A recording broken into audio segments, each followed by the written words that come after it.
Yes, so let's start today's lecture. पहले क्या करेंगे, एज 12 जितना भी अब तक पढ़ा है क्विकली 5 मिनट्स में पूरा रिवाइज करेंगे। नोटबुक्स अपने सामने रखो, हमने जो भी नोट्स बनाए हैं, चार्ट्स बनाए हैं, सामने रखो। 5 minutes will revise that and then will go ahead. आज ट्राई करेंगे कि एज 12 का पूरा थ्योरी पार्ट हम खत्म कर दें, including study materials problems, so that from tomorrow we can start with the question bank. Okay, सबसे पहले हमने क्या देखा था, अकाउंटिंग। पॉसिबल हो तुम लोगों के लिए तो माइक्स ऑन करो और मेरे साथ बोलो, स्टैंडर्ड लर्न हो जाएगा ऑटोमेटिकली। सबसे पहले हमने देखा था कि accounting standard 12 it deals with accounting for government grants. फिर हमने देखा डेफिनेशन ऑफ गवर्नमेंट ग्रांट। क्या होता है definition of government grant? So government grant is assistance. It can be given in cash or it can be given in kind. Given by whom? Given by government. Government में कौन कौन आता है? Central, state, international bodies, local government agencies. What is this that help given for? Either for compliance with past और future compliance with certain conditions. ये हमने देखा था गवर्नमेंट ग्रांट का डेफिनेशन। फिर हम देख रहे थे कि गवर्नमेंट ग्रांट के डेफिनेशन में क्या चीजें नहीं आती है या कौन सी चीजों को ये स्टैंडर्ड एप्लीकेबल ही नहीं है। तो हमने सबसे पहले क्या देखा, एनी गवर्नमेंट ग्रांट और हेल्प फ्रॉम गवर्नमेंट और a government assistance on which value can not be placed upon, we can not calculate the value of that thing. Okay, तो वो आता है एक्सक्लूजन में, वो एक्सक्लूड हो जाता है। हाँ हाँ बोलो, वॉइस ब्रेक हो रही है क्या? बाकी सब लोगों को आ रही है क्या क्लियरली? ओके, तो योगिनी तुम्हारे उधर थोड़ा नेटवर्क इशू है, जहाँ बेटर नेटवर्क हो वहां जाओ। एक बार नेटवर्क शिफ्ट करके देखो वरना।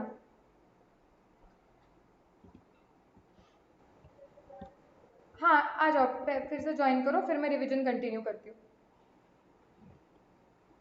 जिन लोगों को भी नेटवर्क इशू हो रहा है एक बार एग्जिट करके इन आ जाओ या नेटवर्क शिफ्ट करके देख लो।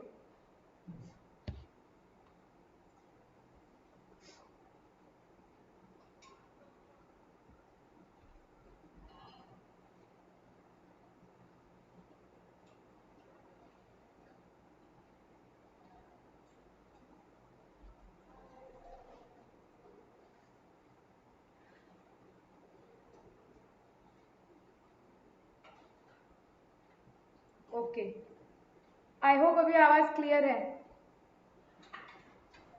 यस बेटर, ओके चलो लेट्स स्टार्ट। तो अब हम क्या बोल रहे थे, एक्सक्लूजन के बारे में बोल रहे थे। तो such government assistance upon which any value can not be placed, वो गवर्नमेंट ग्रांट के डेफिनेशन में आता नहीं है। उसके बाद transactions with the government in the ordinary course of business, वो भी गवर्नमेंट ग्रांट में नहीं आता है। Any help from the government, any assistance from the government which does not satisfy the definition of government grant और which is not in the nature of government grant, वो तो आएगा ही नहीं फिर। And the fourth part was any participation by the government in the enterprise bye way of ownership. Okay, तो वो भी इधर आता नहीं है। ये हो गए एक्सक्लूजन। एक्सक्लूजन के बाद हमने क्या देखा था, बताओ मुझे, क्या देखा था एक्सक्लूजन के बाद? Right, then we had learn why this standard, ये स्टैंडर्ड क्यों आया, बेसिकली दो चीजों के लिए आया, in order to prescribe the accounting for government grants and second prescribe accounting in such a way that when it is represented in the financial statements, we can indicate the extent to which the organization has been benefited from the government grants. Right, उसके बाद हमने क्या देखा, recognition criteria देखा क्या? Yes, तो उसके बाद हमने देखा कि गवर्नमेंट ग्रांट क्या होती है, समझ गया, स्टैंडर्ड क्यों आया समझ गया, गवर्नमेंट ग्रांट को बुक्स ऑफ अकाउंट्स में क्यों कब लाते हैं। तो हमने बोला government grant can be recognised in books of accounts only when there is reasonable assurance about what, about both the things, first that the conditions attached with the grant will be fulfilled and the grant will be received. Then we saw mere receipt of government grant cannot be taken as a conclusive evidence that the conditions would be fulfilled. ये हो गया government grant के recognition criteria कि जब आपको पूरे reasons है, आपको you have reasons to believe कि हम कंडीशंस फुलफिल करेंगे, मतलब हमने ग्रांट कमा ली और वो ग्रांट मिलेगी, तभी आप उसको दिखाओगे बुक्स ऑफ अकाउंट्स में, you will recognise it. Then did we go to the accounting of government grants? Yes, perfect, हमने देखा टाइप्स ऑफ गवर्नमेंट ग्रांट्स। चलो हम वो मास्टर चार्ट हमारा बहुत बड़ा वाला खोलते हैं, उसमें हमने क्या देखा कि जब भी आपको गवर्नमेंट ग्रांट मिलता है it can be broadly classified into two categories. Which are those two categories, quickly everybody? Right, non monetary and monetary. बाकी के लोग नहीं बोलोगे क्या? लो चार्ट सामने,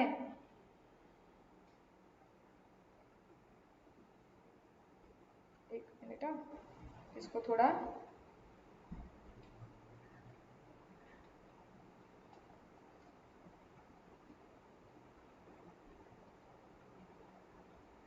एक मिनट, हैंग हो गया ये।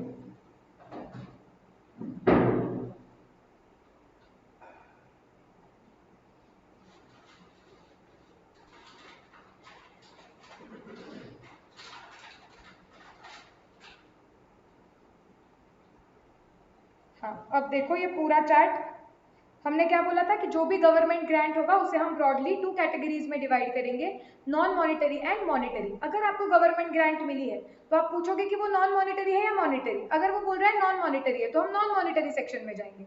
इसका मतलब हमें डायरेक्टली गवर्नमेंट ने कुछ चीज दे दी है। फिर आप पूछेंगे अगेन डिवाइडेड इनटू 2 पार्ट्स, ये कंसेशनल रेट पे मिला है या फ्री ऑफ कॉस्ट मिला है।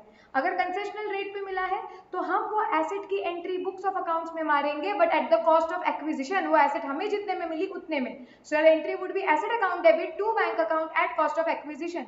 ओके, देन अगर हमें फ्री ऑफ कॉस्ट मिला हुआ है, फ्री ऑफ कॉस्ट मतलब we had to pay nothing for it, लेकिन फिर भी हमारे पास वो प्रॉपर्टी है, वो एसेट है, हमें दिखाना है, तो हम एंट्री मारेंगे। हम क्या एंट्री मारेंगे? Asset account debit, debit what comes in to government grant, credit all incomes and gains at nominal value. Nominal value means what? 100,000 something like that. Okay, तो ये हो गया। फिर उसके बाद बोला कि हमें गवर्नमेंट ग्रांट मिली है लेकिन पैसों के तौर पे मिली है, तो मतलब मॉनिटरी हो गई है। तो फिर हम पूछेंगे कि अगर ये मॉनिटरी ग्रांट मिली है, has it been received for a specific fixed asset? What is for specific fixed asset? It means the grant has been given with the condition that you have to use this money only to purchase, construct और otherwise acquire some asset. तो वो specific asset के लिए मिली जाएगी। तो अगर तुम्हें पैसे मिले हैं और ग्रांट स्पेसिफिक एसेट के लिए मिली है तो उसका अकाउंटिंग करने का 2 तरीका होता है, method number 1 and method number 2, जो हम आज देखेंगे। इधर तक एब्सोल्युटली क्लियर? स्टैंडर्ड हो रहा है क्या क्लास में? रिवाइज लर्न हो रहा है क्या क्लास में? यस, ओके, चलो गुड, क्लास में ही हो रहा है तो अच्छा है। रिवीजन के लिए कम टाइम लगेगा। Keywords are very important for standard and there is no substitute to understanding concepts. चलो, मेथड नंबर 1 क्या बोलता है? मेथड नंबर 1 के नीचे हम लिखेंगे मेथड नंबर 1 कॉस्ट रिडक्शन के बारे में बोलता है। ओके, इसका मतलब क्या है? See you have to understand, suppose ऐसे हो गया कि पहले मैंने ना एक एसेट खरीद ली, एक मशीनरी खरीद ली, और वो मशीनरी थी 5 लाख रुपए की। तो जब मैं मशीनरी खरीदती हूँ मैं एंट्री क्या मारती हूँ बताओ? 5 लाख की मशीनरी खरीदी, एंट्री बताओ क्विकली।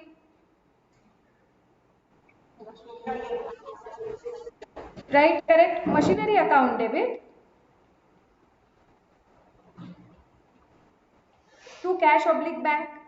अब यूजुअली बैंक इतना बड़ा ट्रांजैक्शन कोई कैश में नहीं करता है। 5 लाख, ओके। अब इसके बाद क्या हुआ? कुछ स्कीम अवेलेबल थी गवर्नमेंट की, तो मैंने ये किया कि मैंने वो स्कीम के लिए अप्लाई किया और गवर्नमेंट ने हमें बोला कि हम आपको ये एसेट के लिए गवर्नमेंट ग्रांट देंगे। मतलब ठीक है, आप तो एसेट खरीद के लेके आए हो, but we as a government are going to give you money to finance this asset. Okay, तो हमने बोला ओके गुड, तो हमें गवर्नमेंट से क्या होगा? गवर्नमेंट ने हमें हेल्प करके 2 लाख रुपए दे दिए for this specific asset. Okay, तो अब हमें 2 लाख रुपए मिल गए हैं गवर्नमेंट ग्रांट करके। इसका अकाउंटिंग क्या कैसे करना है? मेथड नंबर 1 बोलता है कॉस्ट रिडक्शन। कॉस्ट रिडक्शन मतलब आप मुझे बताओ, मैंने 5 लाख रुपए देके ये मशीन खरीदी, अगर गवर्नमेंट ने मुझे हेल्प करके अगेंस्ट दिस मशीन, क्योंकि ये स्पेसिफिक फिक्स्ड एसेट के लिए ग्रांट मिली हुई है, गवर्नमेंट मुझे 2 लाख रुपए दे देता है, तो लॉजिकली बताओ कि ये मशीन मुझे कितने में मिली? मतलब what is the final cost of this machine to me? 3 lakh. Okay, अभी जब मैंने 5 लाख में खरीदी तो हमने बोला कि हमारे पास मशीन आई है, जो मशीन पे हमने किया गया खर्चा 5 लाख रुपए, बट अगर मुझे गवर्नमेंट उसमें से 2 लाख रुपीस वापस दे रहा है तो isn't it logical to say that वो मशीनरी हमें तो 3 लाख में ही मिली है? यस, सो जब भी आपको कोई मॉनेटरी गवर्नमेंट ग्रांट मिलती है for a specific fixed asset, okay, आप एक अकाउंटिंग का मेथड नंबर 1 क्या यूज कर सकते हो? आप कॉस्ट रिडक्शन कर दो। कॉस्ट रिडक्शन मतलब आप ऐसे एंट्री मारो, फिर आपको समझेगा। बैंक अकाउंट डेबिट, क्योंकि गवर्नमेंट से आपको गवर्नमेंट ग्रांट मिल गई है, रिसीव हो गई है suppose, so it will be 2 lakh to machinery account. Why machinery account? क्योंकि जब वो मशीनरी खरीदी थी हमने बोला वो मशीनरी का कॉस्ट हमारे लिए 5 लाख है, बट अगर अभी वो मशीनरी के 2 लाख रुपए हमें आ गए हैं तो हमारे लिए वो मशीनरी का कॉस्ट 3 लाख रुपए ही है। और हम जब भी कोई भी एसेट खरीदते हैं, ये पॉइंट तुम पहले भी सीख चुके हो, अकाउंटिंग स्टैंडर्ड 10 में भी सीखोगे, तुम कभी भी कोई भी एसेट खरीदते हो तुम कौन से वैल्यू पे उसे दिखाते हो? हम अब तक क्या बोलते हैं, मशीनरी अकाउंट डेबिट, ये मशीनरी हमारे पास आई, कितने में पड़ी हमें? 5 लाख रुपए में, तो हम बोलते हैं कि machinery is recorded at cost, कि मशीनरी आई, उस पर किया गया खर्चा 5 लाख रुपए का है। सेम वे अगर अब मुझे 2 लाख रुपए वापस मिल गए हैं तो तुम्हें नहीं लगता है कि मैंने मशीनरी अकाउंट का कॉस्ट कम कर देना चाहिए? हम रिवर्स एंट्री मार रहे हैं क्योंकि बैंक में हमें पैसे आ रहे हैं, अज्यूमिंग कि गवर्नमेंट से पैसे सैंक्शन भी हो गए, मतलब we are eligible for the grant also, recognition criteria भी फुलफिल हो गया है, we have earned the grant और हमें मिल भी गई गवर्नमेंट से, तो हमारे बैंक में पैसे आएंगे। Bank personal account debit the receiver, so bank account debit to machinery का कॉस्ट कम कर दो ना तुम लोग, यस और no? Yes, so it will be bank account debit to machinery account. अब machinery is just an example. Actually, it would be bank account debit to asset account. जो भी एसेट के बदले में हमें पैसा मिला हुआ है, जो भी एसेट के लिए पैसा मिला हुआ है, हम वो एसेट की कॉस्ट कम कर देंगे। This is reduction of cost. This is one method of recording your government grant received for fixed asset. इधर तक क्लियर है क्या? यस पक्का, इधर तक क्लियर? चलो अब थोड़ा सा और बताते हैं हम, और थोड़ा सा इस पे सोचते हैं कि इससे और क्या होता है। मुझे बताओ, सपोज मैंने ये एंट्री मार दी कि bank account debit to machinery account 2 lakh,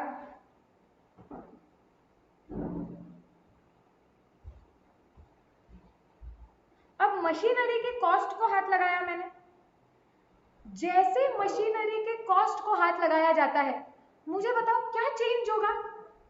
क्या क्लिक होना चाहिए आपको कि यार मशीनरी का कुछ कॉस्ट चेंज हो गया है, इसका और एक इम्पैक्ट क्या आएगा? मशीनरी का कॉस्ट चेंज हुआ मतलब क्या चेंज होगा?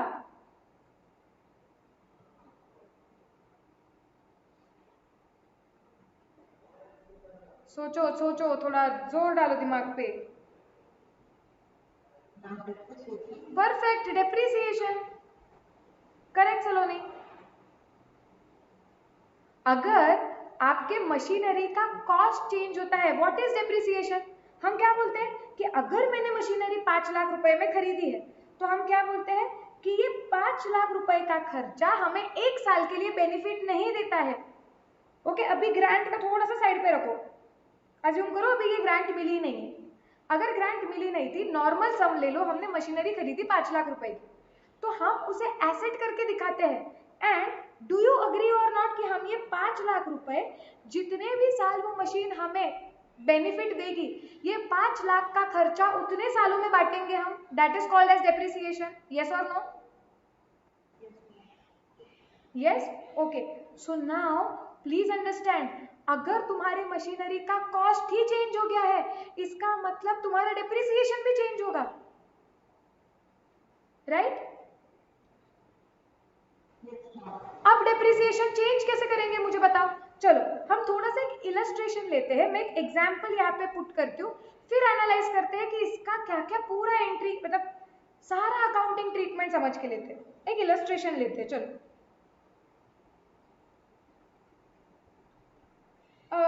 X Limited purchased machinery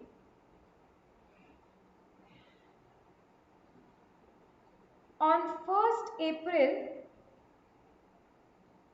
2019 for rupees 5 lakh. Okay. The machinery shall have no residual value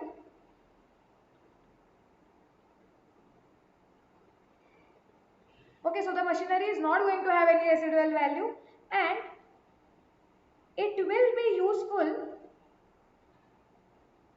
for 5 years.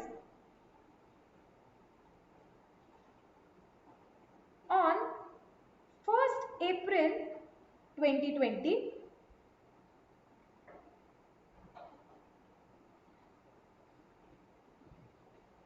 government sanctions and gives 2 lakh rupees as grant to X Limited for this machinery.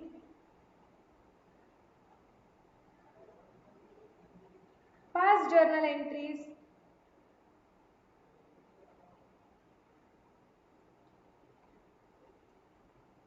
in the books of X Limited. Question clear है क्या? 1 April को 5 लाख की machinery खरीदी है, machinery की कोई residual value नहीं है, ये मशीनरी 5 साल तक काम आएगी।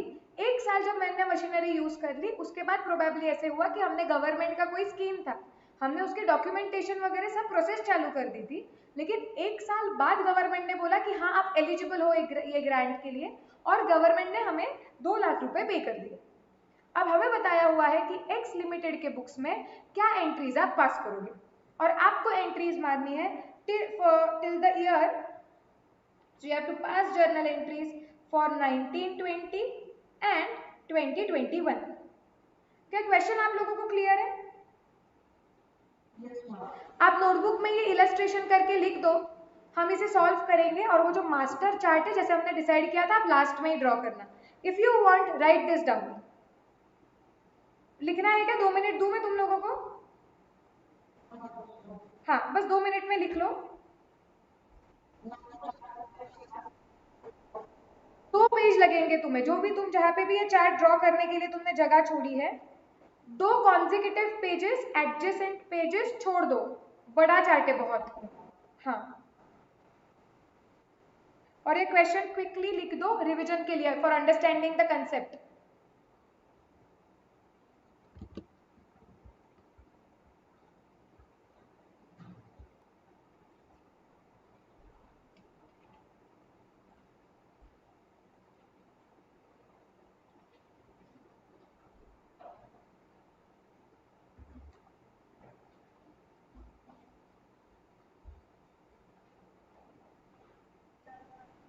Done?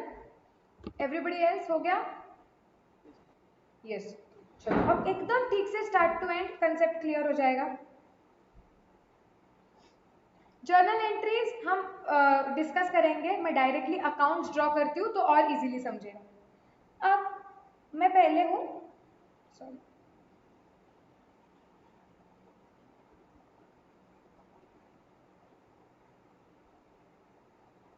This is my machinery account. Okay, और मैं हूँ 1 अप्रैल 2019 पे, मैंने मशीनरी खरीदी। क्या एंट्री आएगी क्विकली बताओ?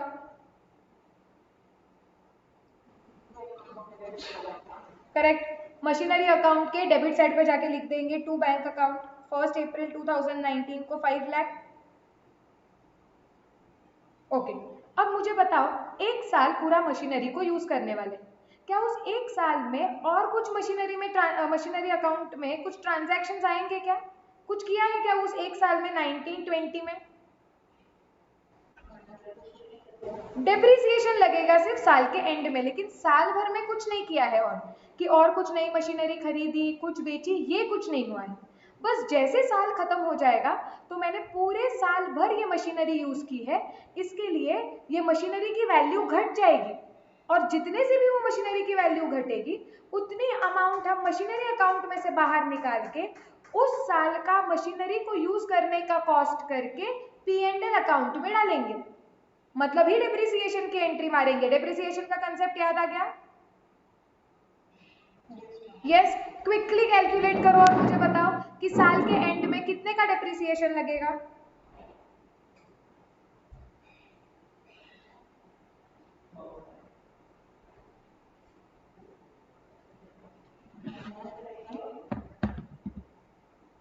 कॉस्ट कितना है 5 लाख, कुछ रेसिडुअल वैल्यू है क्या, है ही नहीं, जीरो, तो मतलब डेप्रिशिएबल अमाउंट भी 5 लाख है, 5 लाख ही बांटना है हमें, divided by useful life is 5 years which is 1 lakh.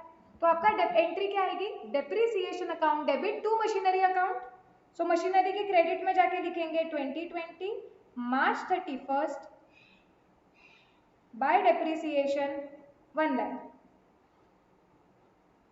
और फिर बैलेंस कर देंगे अकाउंट को। Is this here absolutely clear? Yes, okay.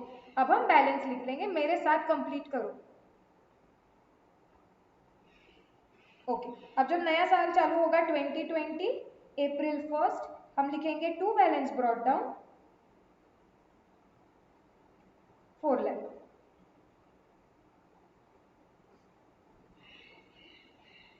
Okay, इधर तक हो गया, अब आगे जाए। अब क्या हुआ, 1 अप्रैल 2020 को हमें गवर्नमेंट से ग्रांट मिली हुई है। मुझे बताओ, क्या वो गवर्नमेंट ग्रांट हम रिकॉग्नाइज कर सकते हैं क्या?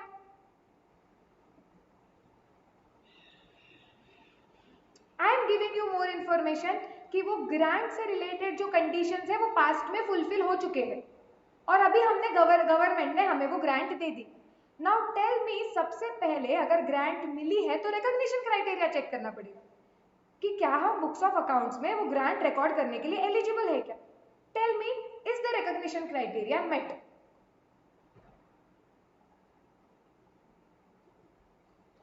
आकांक्षा, अगर तुम कुछ बोल रहे हो ना तो मुझे आवाज नहीं आ रहा है, तुम्हारा सिर्फ माइक ऑन हो रहा है, ऑफ हो रहा है।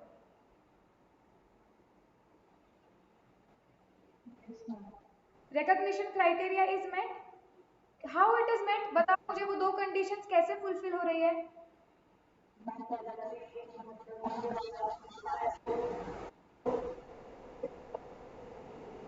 हाँ, रिकॉग्निशन क्राइटेरिया क्या है, to the point, recognition criteria क्या है? When there is reasonable assurance that the conditions attached to the grant will be fulfilled. Yes, तो ये तो मैंने आपको बताया कि आपने पास्ट में कुछ कंडीशंस फुलफिल की थी, इसलिए गवर्नमेंट आपको ग्रांट दे रहा है। इसका मतलब क्या हमने कंडीशंस ऑलरेडी फुलफिल कर दी है? यस और नो? यस, तो अगर हमने पास्ट में ऑलरेडी कंडीशंस फुलफिल कर दी है मतलब ग्रांट हमने कमा ली है। And second would be you are sure that you have reasonable assurance that a grant will be received. काय का reasonable assurance, मिल ही गया है ग्रांट तो why we should have reasonable assurance? हमने कंडीशंस भी फुलफिल कर रही है, मतलब अब तो हमने ये अर्न कर लिया, we should have assurance that the grant मिलेगी, ऐसे हमें भरोसा होना चाहिए, मिल ही गई है, तो रिकॉग्निशन क्राइटेरिया मीट हो गया है, हम गवर्नमेंट ग्रांट की एंट्री मार सकते हैं। Is recognition criteria clear? ये समझा आप लोगों को? यस, तो हम गवर्नमेंट ग्रांट की एंट्री मारेंगे। अभी हमने क्या बोला, अभी हमने ये सीखा कि अगर मैं ऐसे करती हूँ कि मुझे गवर्नमेंट ग्रांट मिला हुआ है तो मैं एंट्री मार देती हूँ, भाई बैंक अकाउंट डेबिट टू, मेरा मशीनरी का कॉस्ट कम हो गया, मशीनरी अकाउंट को क्रेडिट कर देती हूँ। तो now I will pass the entry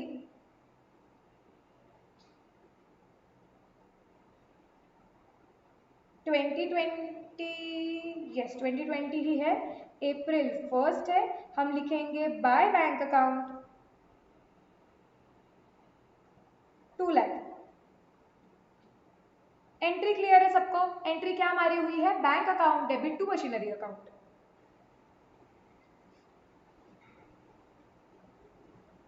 okay, अब ये भी साल, ये पूरे साल में हमने मशीनरी यूज कर ली और मशीनरी के साथ कुछ नहीं किया है। अब जो ईयर है हमारा 2021, साल भर मशीनरी यूज कर ली है हमने। अब मुझे बताओ, साल के एंड में वापस डेप्रिसिएशन लगाना पड़ेगा 2021 के एंड में। सो 2021 के एंड में मुझे मार्च 31 को वापस डेप्रिसिएशन लगाना पड़ेगा। इधर तक लिख के हो गया है, shall I go ahead? Yes, okay. Now understand, मुझे ये बताओ, मुझे ऐसे अभी सोच में ये आ रहा है कि देखो यार, मैंने तो मशीनरी 5 लाख में खरीदी थी, इसमें से 2 लाख रुपए मुझे वापस मिल गए, तो एक्चुअली तो मेरा मशीनरी का कॉस्ट 3 लाख है।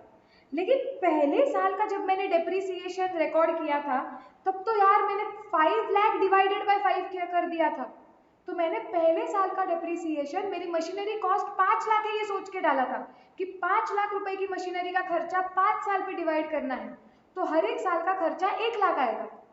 लेकिन अब मुझे समझ गया, अरे यार मेरे मशीनरी की वैल्यू तो कितनी है, 3 लाख है। तो अभी मैंने पिछले साल का डिप्रिसिएशन जाके चेंज करना चाहिए क्या?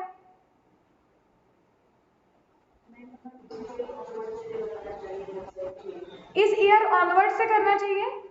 क्यों, तुम्हें क्या लग रहा है, वाई सो काव्या?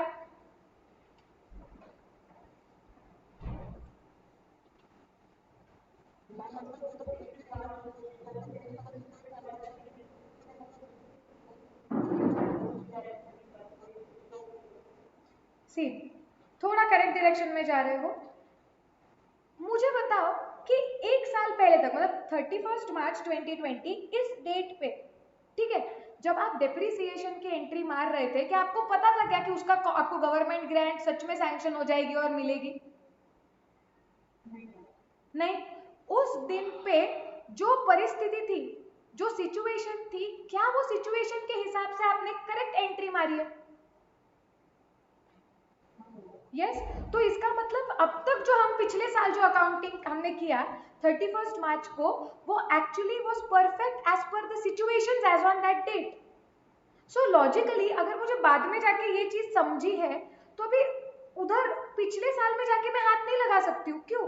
क्योंकि पिछले साल के 31 मार्च को जो सिचुएशन थी, मेरे बुक्स ऑफ अकाउंट्स एग्जैक्टली वही सिचुएशन दिखा रहे थे, क्योंकि तभी मुझे कोई गवर्नमेंट ग्रांट नहीं मिली थी। तभी मेरे लिए मशीनरी का खर्चा 5 लाख ही था, मुझे गवर्नमेंट ग्रांट मिलेगी ऐसा मुझे कोई भरोसा भी नहीं था। मेरे लिए मशीनरी का कॉस्ट 5 लाख ही था, तो उस दिन पे अकाउंट्स में मशीनरी का कॉस्ट 1 लाख का ही जाना चाहिए था डिप्रिसिएशन करके। So my books of accounts is showing nothing wrong as on 31 March 2020। Now जब 1 अप्रैल को ऑल टुगेदर नई चीजें हुई है जिसका पिछले साल से कोई लेना देना नहीं, 1 अप्रैल का गवर्नमेंट ग्रांट मिलना, ये 1 अप्रैल को हुई चीज है, ये 31 मार्च को नहीं थी। तो अब ये जो गवर्नमेंट ग्रांट मिली है, ये जो नई डेवलपमेंट हुई है, इसका पिछले साल हम कुछ संबंध ही नहीं था। So now whatever I will have to do, आप खुद भी लॉजिक लगा के बोल सकते हो कि नहीं मैम, अब इसके वजह से जो चेंज हुआ है वो हेंस फोर्थ ही करेंगे। And exactly on the same logical ground the standard also says कि जब भी आपको गवर्नमेंट ग्रांट मिलती है जिसके वजह से आप आपके एसेट का कॉस्ट कम कर देते हो, there is change in the value of your asset, cost of your asset, then your depreciation is also going to change. However your depreciation has to change prospectively. Prospectively का मतलब क्या होता है, आगे, अभी, हेंसफोर्थ, इस साल में और इसके आगे साल में। तो मुझे बताओ, तो अभी इस साल का डिप्रिसिएशन फॉर द ईयर 2021 कितना होगा?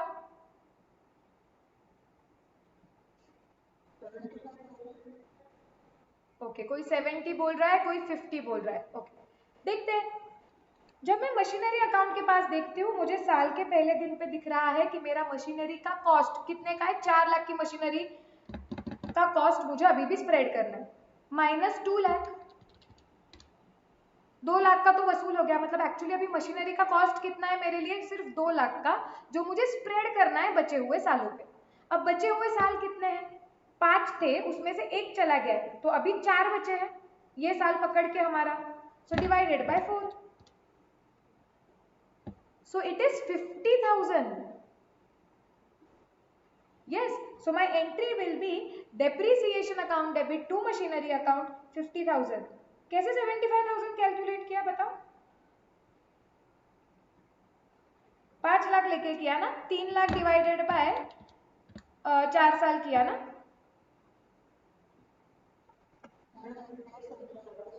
बताती हूँ, मैं बताती हूँ 75 वालों को क्या कंफ्यूजन हुआ है, बताती हूँ।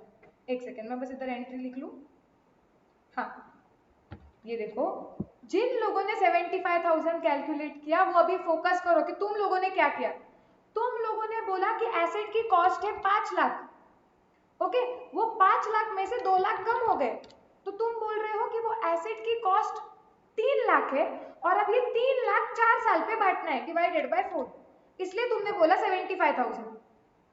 अब तुमने इसमें गलत क्या किया प्लीज समझो, पिछले साल ऑलरेडी एसेट की कॉस्ट 1 लाख से P&L को डाल चुके हैं ना, तो अभी तुम्हें एसेट की कॉस्ट 5 लाख नहीं बांटनी है, ऑलरेडी 1 लाख तो पिछले साल में बच चुकी है। तो इस साल के स्टार्टिंग में एक तो तुम्हें सिर्फ 4 लाख का कॉस्ट बचा था तुम्हारा एसेट का, 4 लाख, जिसमें से भी 2 लाख वसूल हो गया, माइनस 2 लाख। तो बचे हुए 2 लाख को 4 साल में बांटना है, डिवाइडेड बाय 4। तुम लोगों ने क्या किया, 5 लाख माइनस 2 लाख, तुमने बोला 3 लाख 4 साल पे बांटने, गलत है ना। 1 लाख ऑलरेडी पिछले साल बच चुका है, तो इस साल तुम्हारे पास सिर्फ 4 लाख ओपनिंग बैलेंस था, उसमें से भी 2 लाख चले गए, मतलब तुम्हें बचे हुए 4 साल पे सिर्फ 2 लाख बांटने हैं। समझा क्या? यस, योगी ने समझा कि नहीं? Yes, okay. हाँ, एंड हेंस फोर्थ फिर डेप्रिसिएशन तुम्हारा 50,000 ही होगा। सो हम हमारे चार्ट में ये समरी लिख देंगे कि मेथड नंबर 1 में हम क्या करते हैं, it is cost reduction method. जैसे हमें गवर्नमेंट ग्रांट मिलता है, हम वो स्पेसिफिक एसेट का कॉस्ट कम कर देते हैं। ओके, यहां पे हमें लिखेंगे if we change cost,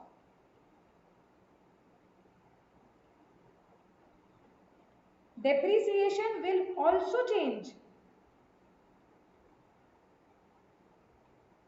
So इधर क्या है, depreciation will change prospectively.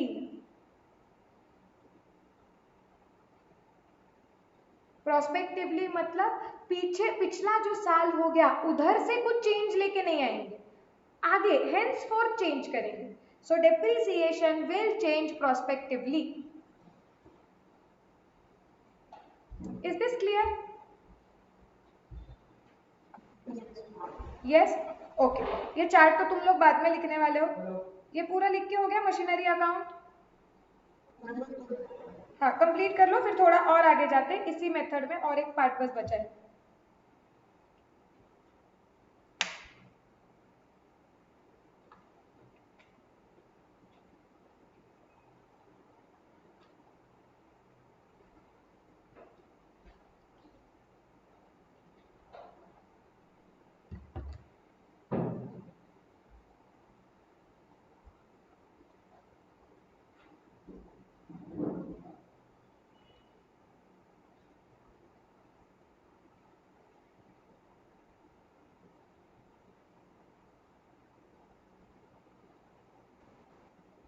Done?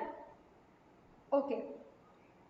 अब कभी कभी ये भी सवाल आता है कुछ लोगों को कि मैम देखो ना, हमें जो गवर्नमेंट ग्रांट मिल रही है ये तो एक फायदा ही है, तो ये P&L पे कहीं नहीं जाना चाहिए क्या मैम, कि हमें ये फायदा मिल रहा है, हमें गवर्नमेंट से ये हेल्प हो रही है, क्या इसका इम्पैक्ट कहीं P&L में नहीं दिखना चाहिए?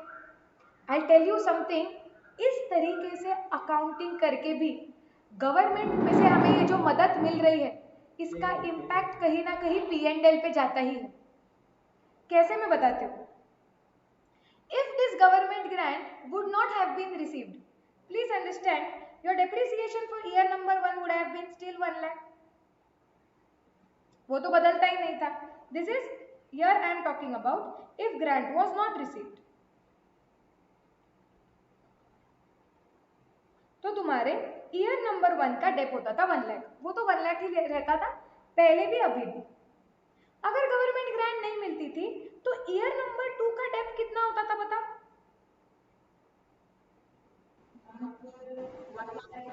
फिर तो 1 लाख ही होता था, क्योंकि मैम ग्रांट ही नहीं मिली है, आपको 5 लाख रुपए का कॉस्ट 5 साल पे बांटना है, तो हर साल डेप्रिसिएशन 1 लाख ही होने वाला है। यस और नो एवरीबडी? यस। मुझे बताओ ये डेप्रिसिएशन कहाँ पे डेबिट करते हो आप? डेप्रिसिएशन अकाउंट में जो डेबिट जाता है 1 लाख का, वो अल्टीमेटली कहाँ पे ट्रांसफर होता है? P&L में जाता है एक्सपेंस करके। तो अभी please understand, don't you think कि जब मुझे गवर्नमेंट ग्रांट मिलेगी और मैं एसेट की कॉस्ट कम करूंगी तो इसका मतलब ईयर नंबर 2 को ही देखो, डेप्रिसिएशन जो P&L में जाएगा अभी ईयर नंबर 2 में ग्रांट मिलने के बाद वो है 50,000। सो जब आपका डेप्रिसिएशन कम हो जाता है गवर्नमेंट ग्रांट मिलने के वजह से, आपके एसेट की कॉस्ट कम हो जाती है, कॉस्ट कम हो जाती है तो मतलब डेप्रिसिएशन भी कम हो जाता है। सो इजंट इट कि P&L में इन शॉर्ट कुछ कम खर्चा जा रहा है?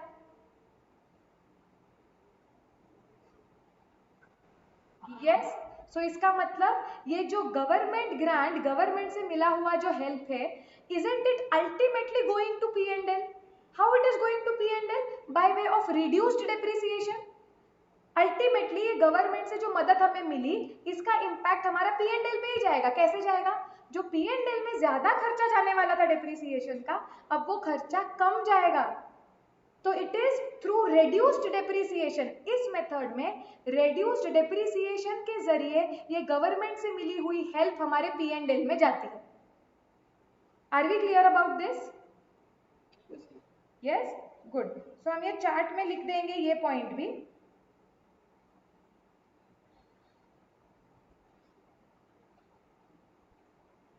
Grant goes in P&L by way of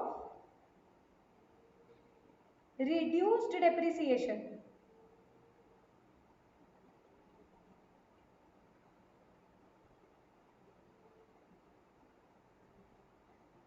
बाद में चार्ट ड्रॉ करने के लिए मैं टाइम दूंगी, डोंट वरी, अभी सिर्फ कंसेप्ट समझ लो। डन। चलो और एक चीज, चलो एक इंटरेस्टिंग चीज और, मुझे ये बताओ, ये क्वेश्चन में बस एक स्लाइड चेंज करती हूं मैं। 1 अप्रैल को, एक मिनट,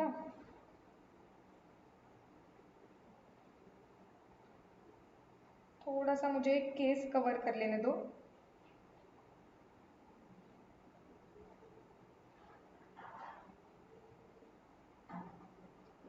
रुको, एक नया इलस्ट्रेशन डिजाइन करके देती हूँ मैं, समझ जाएगा। बस सेंटेंस नहीं लिखती हूँ, समझो। 1 अप्रैल 19 को मशीन खरीदी 5 लाख की। ओके, सेम सब चीजें हैं।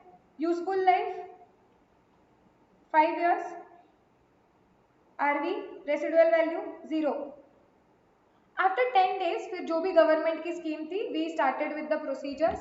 पूरे प्रोसीजर्स हमने कंप्लीट किए। 10 दिन बाद on 10th April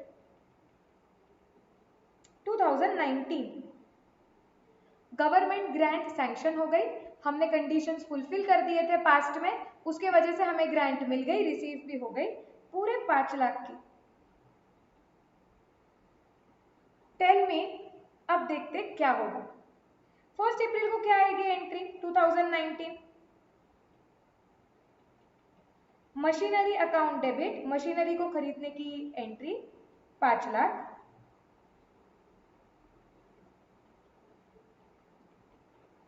to bank account 5 lakh. Yes और no? Yes ma'am. Yes. 10 April को ग्रांट मिल गई, 2019 ही 10 अप्रैल को, और हम cost reduction method, method number 1 use कर रहे हैं। तो ये जो गवर्नमेंट ने पूरे 5 लाख रुपए दे दिए, क्या उसकी entry bank account debit to machinery account आएगा? Yes ma'am. 5 lakh. Now tell me something, क्या हमारा मशीनरी अकाउंट क्लोज हो जाएगा यहाँ पे? मैं पढ़ लेती हूँ। क्योंकि गवर्नमेंट ने ग्रांट 5 लाख की दी है, अमाउंट भी चेंज की मैंने क्वेश्चन में ग्रांट की। ओके। अब बताओ, मशीनरी अकाउंट तो क्लोज हो जाएगा। Yes, no? यस, वो होना चाहिए ना, करेक्ट है। मशीनरी अकाउंट क्लोज ही होना चाहिए, क्योंकि हम बोल रहे थे हमारे पास मशीनरी है जिसका हमने खर्चा किया है 5 लाख। अब अगर वो पूरे 5 लाख वसूल हो चुके हैं तो क्या होगा? उसका मतलब मेरा कॉस्ट तो 0 है। और अगर मशीनरी अकाउंट का कॉस्ट 0 है, वो मशीनरी का कॉस्ट 0 है, अगर हमने कुछ खर्चा ही नहीं किया है वो मशीनरी के लिए, तो डेप्रिसिएशन लगना ही नहीं चाहिए। क्योंकि हम क्या बोलते हैं कि मैंने मशीनरी भाई 5 लाख में खरीदी, अब ये 5 लाख का खर्चा 5 साल में बांटो। लेकिन अगर हमें ये 5 लाख रुपए गवर्नमेंट से मिल गए हैं, तो क्या हमारे जेब से 1 रुपया भी गया क्या मशीनरी के लिए? नहीं गया। तो अगर हमने 1 रुपया भी खर्च नहीं किया हुआ है मशीनरी के लिए, तो मुझे बताओ, तो कुछ P&L में कॉस्ट जाना चाहिए क्या डेप्रिसिएशन करके? नो, नहीं जाना चाहिए। So one thing is good कि करेक्ट है मैम, मशीनरी अकाउंट क्लोज हो जाना चाहिए, डेप्रिसिएशन तो कुछ लगेगा ही नहीं, that is perfect. But there is only one problem in this, and that problem is अगर आपका मशीनरी अकाउंट क्लोज हो गया तो perfectly correct that depreciation should not be charged. However you have this machinery with you, ये भी लोगों को पता ही नहीं चलेगा। ये लोगों को पता नहीं होगा कि आपके पास ये मशीनरी है, जबकि आप है। आप बैलेंस शीट में ये मशीनरी अकाउंट आपका दिखेगा ही नहीं क्योंकि मशीनरी अकाउंट क्लोज हो गया है, बट तुम्हारे ऑर्गेनाइजेशन के पास वो एसेट तो है। So don't you think your users should know कि वी हैव अ मशीनरी, ये है हमारे पास एसेट। Yes, ma'am. यस, सो सी ये प्रॉब्लम तो करेक्टली सॉल्व होता है कि मशीनरी की वैल्यू जीरो हो जाती है, उसके वजह से डेप्रिसिएशन नहीं लगना चाहिए, that is perfectly correct. But one negative point is कि अगर मशीनरी अकाउंट क्लोज हो गया तो वो बैलेंस शीट में आएगा ही नहीं, और बैलेंस शीट में नहीं आएगा तो ये एसेट हमारे पास है, ये किसी हमारे यूजर्स को समझेगा ही नहीं। इसके लिए इस केस में हम क्या करते हैं, again is it similar to some case which we have seen earlier? Yes, ma'am. वो नोट लिखना पड़ेगा। क्या नोट लिखना पड़ेगा? स्टार्ट। ओके और कुछ सिमिलर, और नोट तो लिखना पड़ेगा, वो तुम्हारा करेक्ट बात है, लेकिन और कुछ चीज अकाउंट्स में और कुछ करना पड़ेगा क्या? Is it similar to any other case which we have seen before? Perfect, absolutely perfect. Ultimately don't you think ये एसेट फ्री ऑफ कॉस्ट हो गई? यस, सो हम फिर भी हमारे बुक्स ऑफ अकाउंट्स में एसेट दिखाएंगे, but at which value? Nominal value. हम वो एसेट को दिखाएंगे हमारे बुक्स ऑफ अकाउंट्स में, बैलेंस शीट में, बट कुछ तो नॉमिनल वैल्यू पे दिखा देंगे। मतलब we will pass this entry bank account debit to machinery account 5 lakh, machinery account close हो जाएगा, लेकिन हमें चाहिए तो फिर हम ऐसी एंट्री और एक मार लेंगे कि machinery account debit 1 to government grant to 1, क्योंकि मुझे एटलीस्ट लोगों को दिखाना है कि ये एसेट मेरे पास है। और अब वो बैलेंस शीट में वो मशीनरी 1 रुपए पे दिखेगी तो लोगों को ये समझेगा अरे इनके पास तो मशीनरी है, फिर बोलेंगे लेकिन 1 रुपए पे कैसे इन्होंने खरीदी मशीनरी, ये तो नहीं हो सकता है। फिर जब नीचे जाके नोट पढ़ेंगे तो उनको समझेगा कि हाँ ये 1 रुपए में क्यों दिख रही है, क्योंकि इनको तो कुछ खर्चा नहीं हुआ था, गवर्नमेंट ने वो कॉस्ट पूरा वसूल किया है, इसके लिए इनको कुछ कॉस्ट नहीं था, इसके लिए ये मशीन का कॉस्ट नहीं लिख सकते, वरना डिप्रिसिएशन भी लगाना पड़ेगा। तो ये तो सही है कि वो मशीनरी का कॉस्ट ऑर्गेनाइजेशन को नहीं है, ये 1 रुपए में इसलिए दिख रही है ताकि हमें पता चले कि इनके पास ये मशीनरी है। Am I making sense? Are you understanding? Yes, okay. So यहाँ पे वी विल राइट, ये केस भी हमारे चार्ट में समरी में लिख देंगे, that if my grant value becomes equal to carrying value or cost of asset, then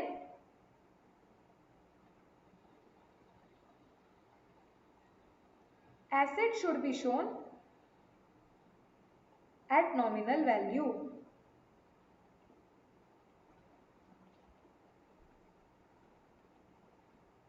कि अगर ऐसे हो गया कि ये केस में कि आपके बुक्स ऑफ अकाउंट्स में जितनी भी वो मशीनरी की वैल्यू है या उसका कॉस्ट जो भी, अगर उतना एग्जैक्टली आपको ग्रांट मिल गया तो आपका मशीनरी अकाउंट क्लोज हो जाएगा, बट फिर भी उस केस में हम हमारे बुक्स ऑफ अकाउंट्स में मशीनरी दिखाएंगे जस्ट एट नॉमिनल वैल्यू।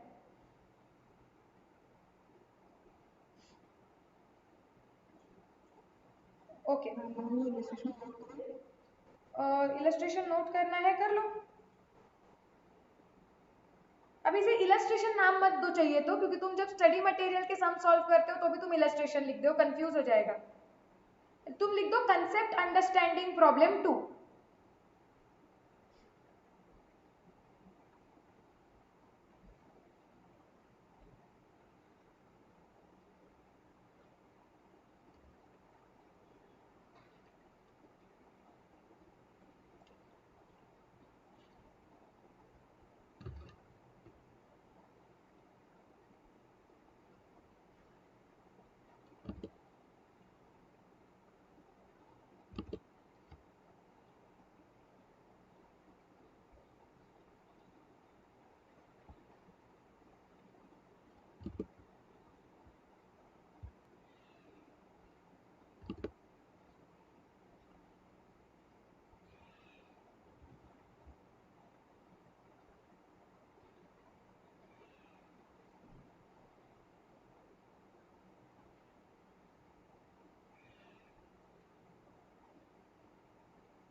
हो गया?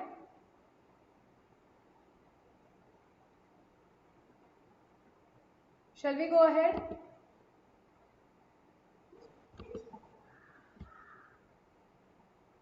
Okay.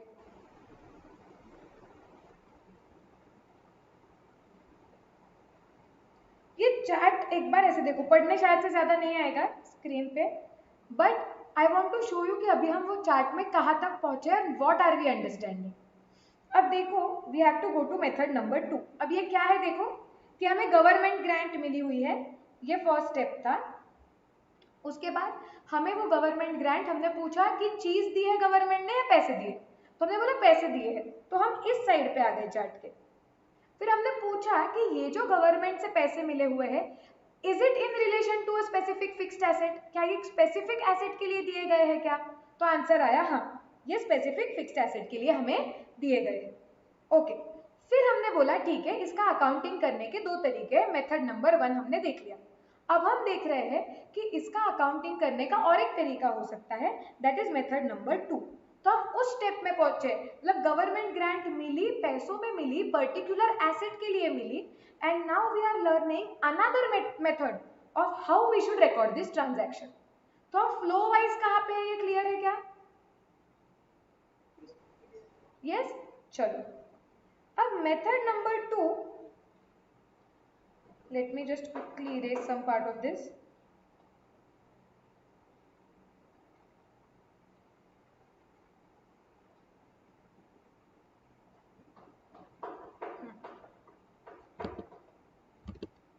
मेथड नंबर 2 के हिसाब से जब तुम अकाउंटिंग करते हो, तो मेथड नंबर 2 में पहले तुम खुद को पूछोगे कि भाई ये एसेट का नेचर कैसा है, एसेट कैसी है, is it a depreciable asset, मतलब जिस पे डेप्रिसिएशन लगता है, और is it a non depreciable asset, मतलब ऐसे एसेट जिस पे डेप्रिसिएशन नहीं लगता है, नहीं लगा रहे हैं हम, क्योंकि ऐसे होते हैं कुछ कुछ एसेट जिस पे डेप्रिसिएशन नहीं लगता है। देखेंगे हम, जब हम अकाउंटिंग स्टैंडर्ड 10 देखेंगे, प्रॉपर्टी प्लांट एंड इक्विपमेंट, उसमें और ये चीजें क्लियर होंगी। ओके, एक सिंपल सा एग्जांपल मुझे बता पाओगे क्या, जो एकदम दिमाग में आता है? ऐसा एसेट जिस पे डेप्रिसिएशन लगता है, कौन सी एसेट होती है? कोई भी एग्जांपल। जिस पे लगता है डेप्रिसिएशन, राइट, लगता है, कौन सी होती है? मशीनरी। मशीनरी होती है। और ऐसी कोई एसेट जो पहले दिमाग में आती है जिस पे डेप्रिसिएशन नहीं लगाते हम? लैंड। लैंड। राइट, सो तुम पहले खुद को पूछोगे कि अगर ये पैसे मिले हुए हैं और ये एक पर्टिकुलर स्पेसिफिक फिक्स्ड एसेट के लिए मिले हुए, तो पहले तुम अकाउंटिंग करने के पहले और एक सवाल पूछो कि ये कौन से एसेट के लिए मिले हुए हैं, क्या इस पे डेप्रिसिएशन लगता है या नहीं लगता है, whether it is a depreciable asset और नॉन डेप्रिसिएबल एसेट। ओके, ना हमने बोला कि it is a depreciable asset, machinery के लिए मिला हुआ है। So we have to understand, मैं पहले लिख लेती हूँ पॉइंट्स, फिर इलस्ट्रेशन से समझेंगे तो बेटर समझता है। That here first grant will be credited to deferred income account.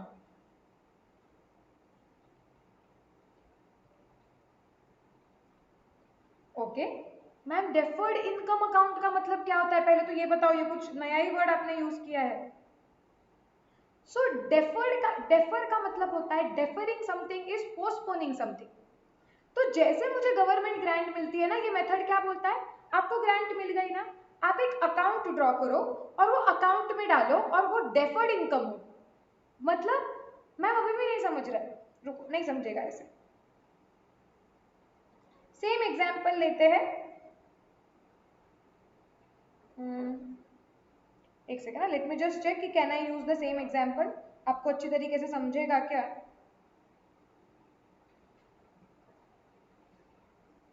Similar, थोड़ा सा चेंज करती हूँ बस।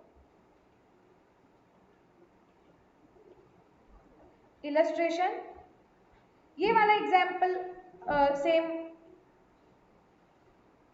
यार चलो थोड़ा slight change, let's slightly change. So 1 April को अगेन मशीनरी खरीदी 2019 को 5 लाख की, सेम चीजें जो अब तक देखते आ रहे हैं, यूजफुल लाइफ वो मशीन की है 5 साल। उसकी रेसिडुअल वैल्यू है 0। आपको 10 अप्रैल 2019 को ग्रांट मिली है, वो भी 2 लाख रुपए की। और अब आप वो मेथड नंबर 2 के हिसाब से अकाउंटिंग कर रहे हैं। इस केस में क्या बोला है, अकाउंटिंग एंट्रीज सब देखते हैं, जो सेम एंट्रीज है फटाफट मारेंगे। 1 अप्रैल 2019 को एंट्री आ जाएगी machinery account debit to bank account 5 lakh. इधर तक nothing new, I hope it is clear, right. अब जब हमें ग्रांट मिलेगा, ग्रांट कब मिलने वाला है, 10 अप्रैल 2019 को। अब जब यहाँ पे ग्रांट मिलेगा तो हम क्या करेंगे, हमें बताया गया है कॉस्ट रिडक्शन मेथड तो है नहीं, आपको जब ये ग्रांट मिलेगा तो आप उसे एक इनकम करके ट्रीट करो, लेकिन ये 1 साल की इनकम नहीं होगी, ये ऐसा कोई इनकम अकाउंट है जो स्प्रेड होने वाला है, क्योंकि नाम से पता चलता है deferred income. Deferred means you are going to postpone the income. ये 1 साल में इनकम करके रिकॉर्ड नहीं होगी, ये स्प्रेड होगी। ओके, तो क्या अकाउंट खुलेगा मैं बताती हूँ। Don't worry, by the end of this illustration it will be absolutely clear. So मैंने ऐसे एंट्री मार दी, bank account debit 2 lakh rupees to deferred income account. Deferred income लिखने की जगह पे अभी इनकम का नेचर लिख दूंगी मैं, that is deferred government grant account 2 lakh. Okay ma'am, अभी भी थोड़ा कंफ्यूजन है कि ये ग्रांट का क्या होगा, फिर मैम वो एसेट की वैल्यू क्यों नहीं कम हुई, ये सब चीजें समझी नहीं अभी तक, बताई नहीं क्योंकि समझेगी कैसे। इधर तक क्लियर है क्या, हुआ क्या। तो अभी अगर तुम देखोगे हमारे पास 2 अकाउंट्स हैं। हमारे पास एक मशीनरी अकाउंट है जिसको डेबिट में दिख रहा है 5 लाख, और ये 2 लाख आए हुए मशीनरी को क्रेडिट नहीं हुए हैं, ये एक अलग ही अकाउंट को क्रेडिट हो गए हैं, which is deferred government grant account, credit में 2 लाख। ओके, अब अकाउंटिंग देखो क्या होता है। से अकाउंटिंग तुम कितने भी अलग अलग तरीके से कर लो, the final impact on your financial statement और what you need to communicate to the users should remain the same. So बस ये तरीका अलग है चीजें करने का।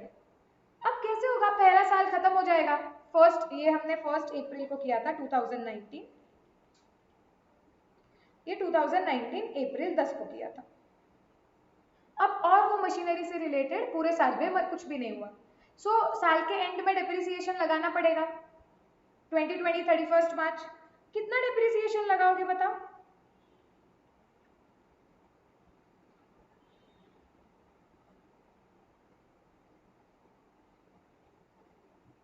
साल खत्म हो गया, मुझे नहीं पता, अब तुम बताओ कि क्या करना है। डेप्रिसिएशन कितने पे लगाना लग रहा है सही से, 5 लाख पे लगा रहे हो। काव्या ने एकदम सही आंसर दिया। मैम देखो 5 लाख और 3 लाख में कंफ्यूजन हो जाता है, हम 5 लाख पे लगा देते हैं। सलोनी बोल रही है नहीं मैम 75,000 पे ही लगाओ depreciation. Others, what do you think? Should I calculate depreciation on 5 lakh or should I calculate depreciation on 3 lakh? What do you think? 3 lakh. 3 lakh. सी जो लोग 3 लाख बोल रहे हैं ना, वो ये सोच रहे हैं मैम देखो अल्टीमेट कॉस्ट कितना है, 3 लाख है मैम, तो मतलब हमारा मशीन को यूज करने का खर्चा ये 3 लाख ही है, तो आपने वही खर्चा स्प्रेड करना चाहिए 5 साल पे। So logically it make sense कि P&L में उतना ही खर्चा जाना चाहिए। ओके, लेकिन ऐसे नहीं होता है। क्यों नहीं होता है, क्या मैंने मेरे मशीनरी अकाउंट की कॉस्ट हिलाई है क्या यहाँ पे, क्या अभी भी मेरे बुक्स ऑफ अकाउंट्स में मशीनरी की कॉस्ट 5 लाख दिख रही है। यस, सो अगर मेरे बुक्स में मशीनरी की कॉस्ट अभी भी 5 लाख दिख रही है, so technically books of accounts के हिसाब से डेप्रिसिएशन 5 लाख पे लगना चाहिए। ओके, तो मैंने 5 लाख पे लगाया, तुम्हारे डाउट्स होंगे सॉल्व, डोंट वरी। सो मैंने 1 लाख का डेप्रिसिएशन लगाया। इधर तक क्लियर। अब अब आपके दिमाग में बहुत सारे अनसॉल्व डाउट्स है कि मैम लेकिन अल्टीमेट कॉस्ट तो 3 लाख ही है, ये तो जो आप 5 लाख पे डेप्रिसिएशन लगा रहे हो तो मशीनरी जितने की है भी नहीं, आप उतने का कॉस्ट लगा रहे हो, उतने का आप मतलब मशीनरी 3 लाख में पड़ रही है, फिर भी मैम आप 5 लाख रुपए P&L पे कैसे डाल ही नहीं सकते हो। तो इसके लिए क्या होता है मैं बताती हूँ कि ये जो मुझे गवर्नमेंट ग्रांट से मिला हुआ फायदा है, जो डेफर्ड गवर्नमेंट ग्रांट अकाउंट में डाला गया है, now it simply means that I will spread this 2 lakh rupees. ये जो मुझे बेनिफिट मिला हुआ है गवर्नमेंट से, ये बेनिफिट भी मैं डेप्रिसिएशन के पैटर्न में P&L को ट्रांसफर करते जाऊंगी। ओके मैम, नहीं समझा अभी भी पूरी तरीके से। इसका मतलब मुझे गवर्नमेंट से टोटल फायदा हुआ है 2 लाख का, तो मैं क्या करूंगी, पहले इसे एक अकाउंट में डाल दूंगी, डेफर्ड गवर्नमेंट ग्रांट अकाउंट में, और अब ये 2 लाख रुपए का जो मुझे फायदा मिलने वाला है वो तो मशीनरी के लिए मिला हुआ है, राइट। तो मैं क्या करूंगी ना, जो पैटर्न में मशीनरी को यूज करने का खर्चा P&L में जाता है, मतलब डेप्रिसिएशन, हम मशीनरी को यूज कैसे करने वाले हैं, 5 साल पे इक्वली। तो हम बोलते हैं कि मशीनरी को यूज करने का खर्चा 5 साल में इक्वली बांटा जाएगा, तो 1-1 लाख करके 5 साल पे 1 लाख 1 लाख 1 लाख एंड 1 लाख स्प्रेड होगा। फाइन। सो मैम, ये जो हमें गवर्नमेंट ग्रांट मिला हुआ है, ये इस खर्चे को ही तो कम कर रहा है, क्योंकि ये मशीनरी के लिए ही मिला हुआ है। तो ये 2 लाख रुपए भी मैम हम क्या करेंगे ना, अगर आपको ऐसे दिखाना है कि मशीनरी की वैल्यू 5 लाख है और अगर आप 1 लाख डेप्रिसिएशन कैलकुलेट करते हो, तो मैम आपको जो 2 लाख रुपए का गवर्नमेंट ग्रांट मिला हुआ है, जो आपने डेफर्ड गवर्नमेंट ग्रांट अकाउंट में डाला हुआ है, आप एक काम कर लो, ये 2 लाख रुपए भी स्प्रेड कर लो डेप्रिसिएशन के पैटर्न में। अगर मशीनरी को यूज करने का खर्चा एक एक एक एक करके जा रहा है 5 साल पे, तो ये खर्चे को काटने वाली जो गवर्नमेंट से हेल्प मिल रही है, वो भी आप क्या कर दो, 5 साल पे डिवाइड कर दो, सिंपल। हाँ, तो कैसे आएगा, ये जो गवर्नमेंट पहले साल में मैं बोलूंगी कि ये जो गवर्नमेंट से मदद मिली है 2 लाख रुपए की, ये भी मुझे स्प्रेड करनी पड़ेगी 5 लाख पे। सो 2 lakh divide by 5 which is 40,000. So my entry will be, I'll have to pass one more entry which will be deferred government grant account debit 40,000 to P&L 40,000. सो इधर से 40,000 निकल जाएंगे, P&L पे 40,000 जाएंगे, तो इसका मतलब फाइनली 1 लाख का खर्चा गया, ओके, 40,000 का बेनिफिट गया, तो इसका मतलब नेट P&L पे खर्चा कितना गया है, 60,000। जो सलोनी ने पहले ही निकाला था, चैट में डाला था, कैसे, उसने डायरेक्टली रिडक्शन मेथड यूज करके निकाला था। कैसे, लो कैलकुलेटर पे, 5 लाख माइनस, अगर हम रिडक्शन मेथड यूज करते थे तो हम क्या करते थे, 5 लाख मशीनरी अकाउंट को क्रेडिट करते थे 2 लाख से, तो मतलब मशीनरी अकाउंट दिखाता था 3 लाख, ये 3 लाख डिवाइडेड बाय 5 मतलब 60,000। सी, सो अल्टीमेटली अगर आप रिडक्शन मेथड यूज करते थे तो मशीनरी की वैल्यू 3 लाख हो जाती थी और डायरेक्ट डेप्रिसिएशन ही 60,000 जाता था। लेकिन इस मेथड में क्या होता है, डेप्रिसिएशन जाता है 1 लाख, गवर्नमेंट ग्रांट मिली हुई P&L में जाती है 40,000, तो 1 लाख का खर्चा 40,000 की हेल्प ये काट के नेट इंपैक्ट P&L पे जाता है 60,000। Are we understanding this method? Yes. So इसमें क्या किया जाता है, ये मेथड में जब आपको गवर्नमेंट ग्रांट मिलती है तो वो पहले डेफर्ड गवर्नमेंट ग्रांट अकाउंट में डाली जाती है, और जो पैटर्न में जैसे जैसे एसेट का कॉस्ट P&L में जाएगा, जो पैटर्न में आप एसेट का खर्चा डालने वाले हो P&L में, मतलब इन द पैटर्न ऑफ डेप्रिसिएशन, जिस पैटर्न में डेप्रिसिएशन जाएगा P&L में, एग्जैक्टली उसी पैटर्न में ये डेफर्ड गवर्नमेंट ग्रांट P&L में जाने चाहिए, क्योंकि डेफर्ड गवर्नमेंट ग्रांट एसेट के कॉस्ट को काटती है। तो जैसे जैसे जो पैटर्न में एसेट का कॉस्ट P&L में जाएगा, वो एसेट के कॉस्ट को काटने वाली गवर्नमेंट ग्रांट भी उसी पैटर्न में P&L में जानी चाहिए। After this your machinery account will still show a balance of 4 lakh, क्योंकि मशीनरी का कॉस्ट हमने हाथ ही नहीं लगाया हुआ है। Next year your opening balance will be 4 lakh and there will be deferred government grant account में भी क्लोजिंग बैलेंस होता है 1,60,000 का। जब 31 मार्च को साल खत्म होता है, आपकी मशीनरी अकाउंट की 4 लाख वैल्यू दिखती है बैलेंस शीट में, बैलेंस है। डेफर्ड गवर्नमेंट ग्रांट अकाउंट में, जो गवर्नमेंट ग्रांट अभी भी P&L में गया नहीं है, जो जमा करके रखा है डेफर्ड गवर्नमेंट ग्रांट अकाउंट में, ये आपके लायबिलिटी में दिखता है बैलेंस शीट के, बैलेंस शीट लायबिलिटी, क्योंकि हल्लू हल्लू करके P&L में जाएगा ना, इसके लिए। हाँ काव्या बोलो।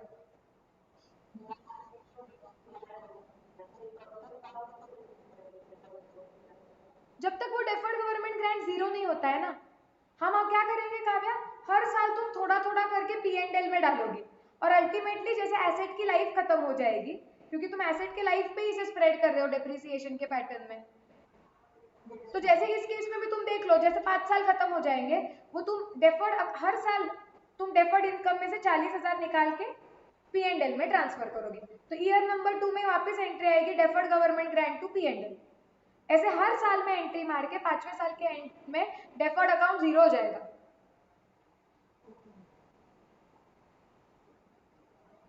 Are we absolutely clear? Yes. So notebook में कंसेप्ट अंडरस्टैंडिंग, वहां पे लिख दो method number 2, concept understanding problem number 3, और ये लिख लो।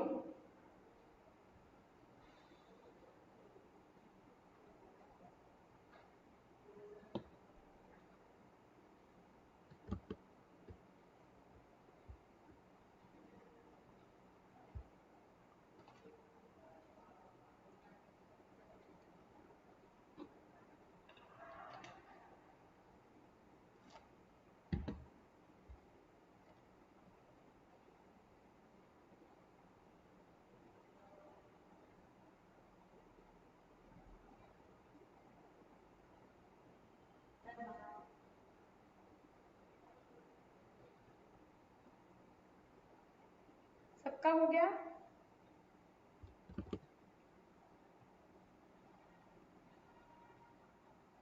तो अब हम ये वो चार्ट कंप्लीट कर देते हैं जो अभी रिवीजन के लिए हमें काम में आने वाला है। सो क्या है, मेथड नंबर 2 में अगर डेप्रिसिएबल एसेट है तो हम क्या बोल रहे हैं कि जो भी ग्रांट मिलेगी it will be credited to deferred income account, उसके नीचे लिख देंगे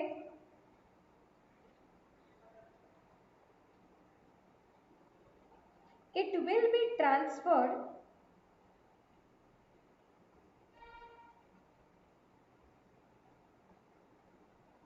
टू P&L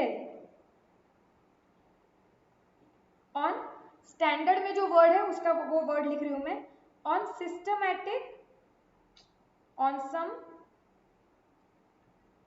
सिस्टमैटिक बेसिस, मतलब कुछ सिस्टमैटिक तरीके से आपको ये जो गवर्नमेंट से मिली हुई मदद है वो P&L में डालनी।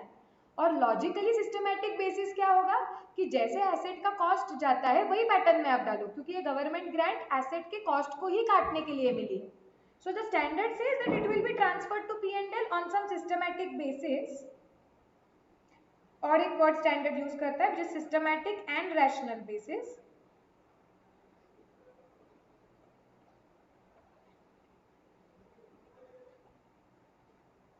that is depreciation.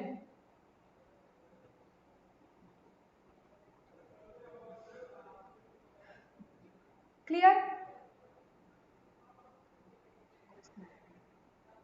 Yes?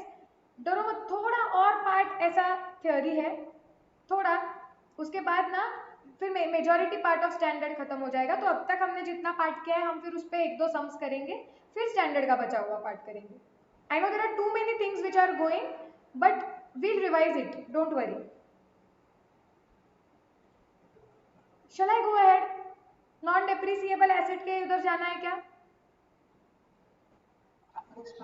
Yes चलो अगेन चार्ट का फ्लो समझ लो, हम कहाँ पे है, गवर्नमेंट से ग्रांट मिली हुई है, वो मॉनिटरी है, मतलब पैसों के टर्म्स में मिली हुई है, वो स्पेसिफिक फिक्स्ड एसेट के लिए मिली हुई है, और हम मेथड नंबर 2 के हिसाब से अकाउंटिंग कर रहे हैं। तो हमने पूछा कि ये डेप्रिसिएबल एसेट है क्या, और आंसर आया नहीं। अब उसका अकाउंटिंग मेथड नंबर 2 में कैसे करना है वो हम देख रहे हैं। ओके मेथड नंबर 2 बोलता है कि अगर आपको गवर्नमेंट ग्रांट मिली हुई है स्पेसिफिकली कोई एक नॉन डेप्रिसिएबल एसेट के लिए, तो आप कैसे अकाउंटिंग कर सकते हो? इसके लिए आप दो चीजें पूछो। हम बोलोगे मैम ये चार्ट में कितना होते जा रहा है, वापस दो चीजें। यस, तो आप पूछो क्या कि जो ये गवर्नमेंट ग्रांट आपको स्पेसिफिक एसेट के लिए मिल रही है जो नॉन डेप्रिसिएबल एसेट है, is it subject to certain conditions? ये जो ग्रांट मिल रही है मैम, ठीक है ये नॉन डेप्रिसिएबल एसेट के लिए मिल रही है, लेकिन क्या वो ग्रांट मिलने के लिए कुछ कंडीशंस फुलफिल करने पड़ेंगे क्या? सो यहाँ पे हम पूछेंगे does grant require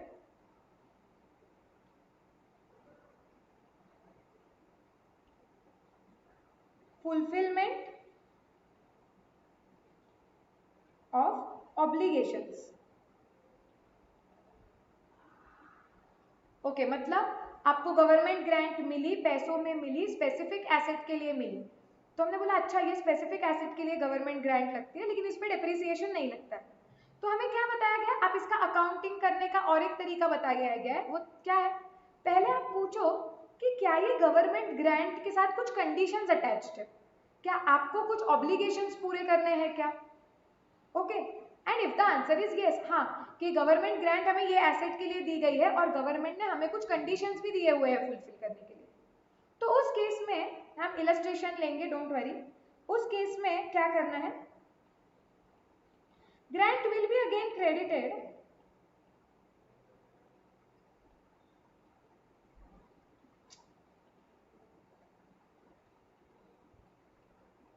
to deferred income account.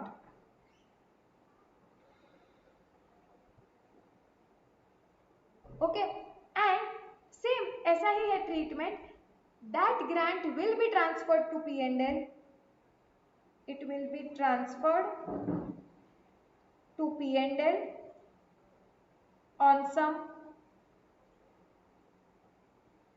systematic and rational basis, that is over the years in the pattern of costs incurred for meeting the obligation. 2 minute में सब एक्सप्लेन करती हूँ, just let me complete this chart. तो chart क्या बोलता है कि अगर आपको गवर्नमेंट ग्रांट मिली हुई है for a specific non depreciable asset, तो अकाउंटिंग क्या करने बोला है कि जब आपको ग्रांट मिल जाएगी ना, आप एंट्री मार दो बैंक अकाउंट, उसे क्रेडिट कर दो डेफर्ड इनकम अकाउंट में, और डेफर्ड इनकम अकाउंट से आप उसे P&L पे लेके जाओ on some systematic and rational basis. लेकिन वो सिस्टमैटिक रैशनल बेसिस क्या होगा, तो इन द सेम पैटर्न, जो पैटर्न में जो ऑब्लिगेशंस हमें फुलफिल करने हैं उनका कॉस्ट जाएगा, वही पैटर्न में आपको वो P&L को डालना है। मैम आपने जो भी बोला ऊपर से गया, सच बताओ ऊपर से गया ना अभी जो मैंने बोला? यस ना? अब एग्जाम्पल लेंगे और एग्जाम्पल देखने के बाद जब एग्जैक्टली सेम चीज में बोलूंगी आपको समझ जाएगा। One more illustration.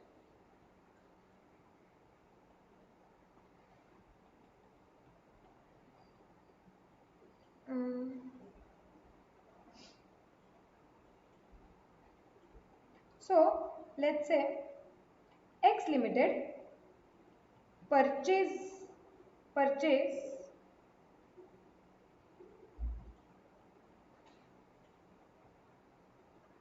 a non-depreciable asset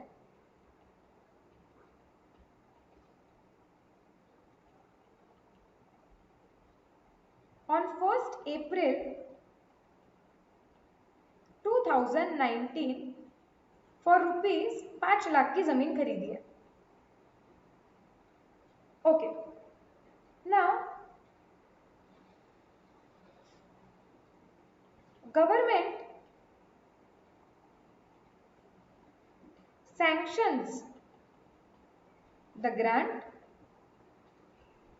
for this particular asset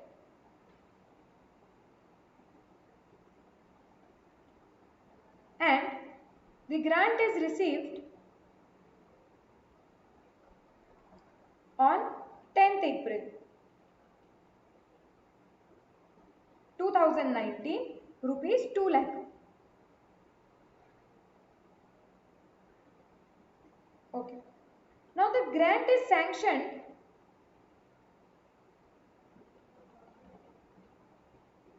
subject to certain conditions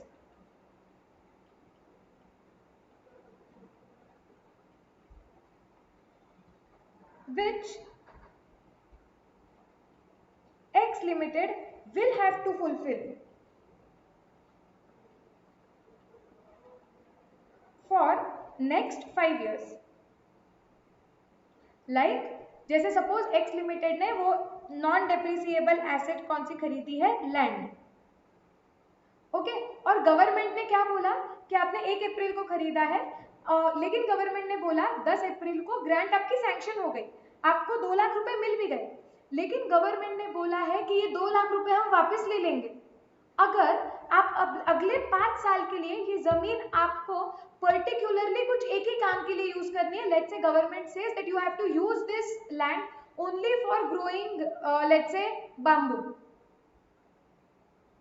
okay तो गवर्नमेंट ने क्या बोला, आपने जमीन खरीद ली, गवर्नमेंट ने आपको 2 लाख रुपए की ग्रांट सैंक्शन कर दी, लेकिन आपको बोला गया है कि आपको कंटिन्यूअसली 5 साल के लिए ये जमीन पे आपको एक पर्टिकुलर टाइप का क्रॉप ही उगाना है. You can use this land only for agriculture of let's say bamboo trees. अगर हमको कभी भी दिखा कि आप नहीं कर रहे हो तो हम आपसे ग्रांट वापस ले लेंगे.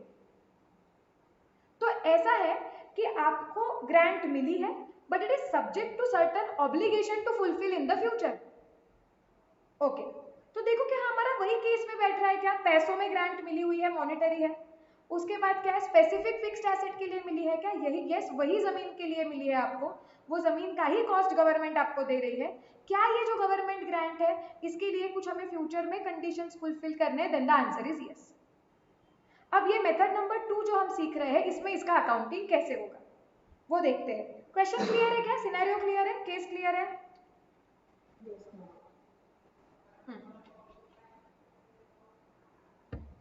Okay so 1st April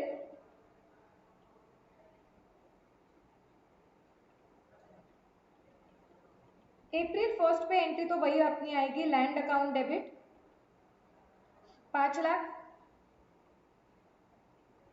to bank account 5 lakh, ये तो वही आने वाली है. अब जब हमें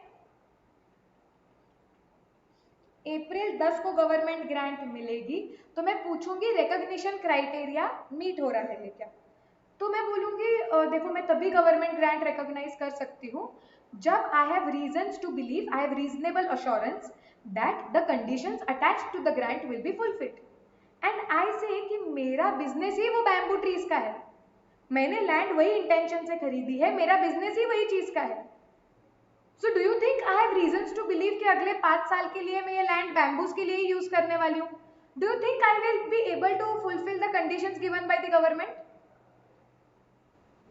Yes. Do I have reasons to believe? क्योंकि मैंने लैंड ले चुकी है, मेरा बिजनेस ही बैम्बू ग्रोइंग का है, आजू बाजू की सारी लैंड्स मेरी ही है जिसपे मैं सालों साल बैम्बूज ही ग्रो कर रही हूँ.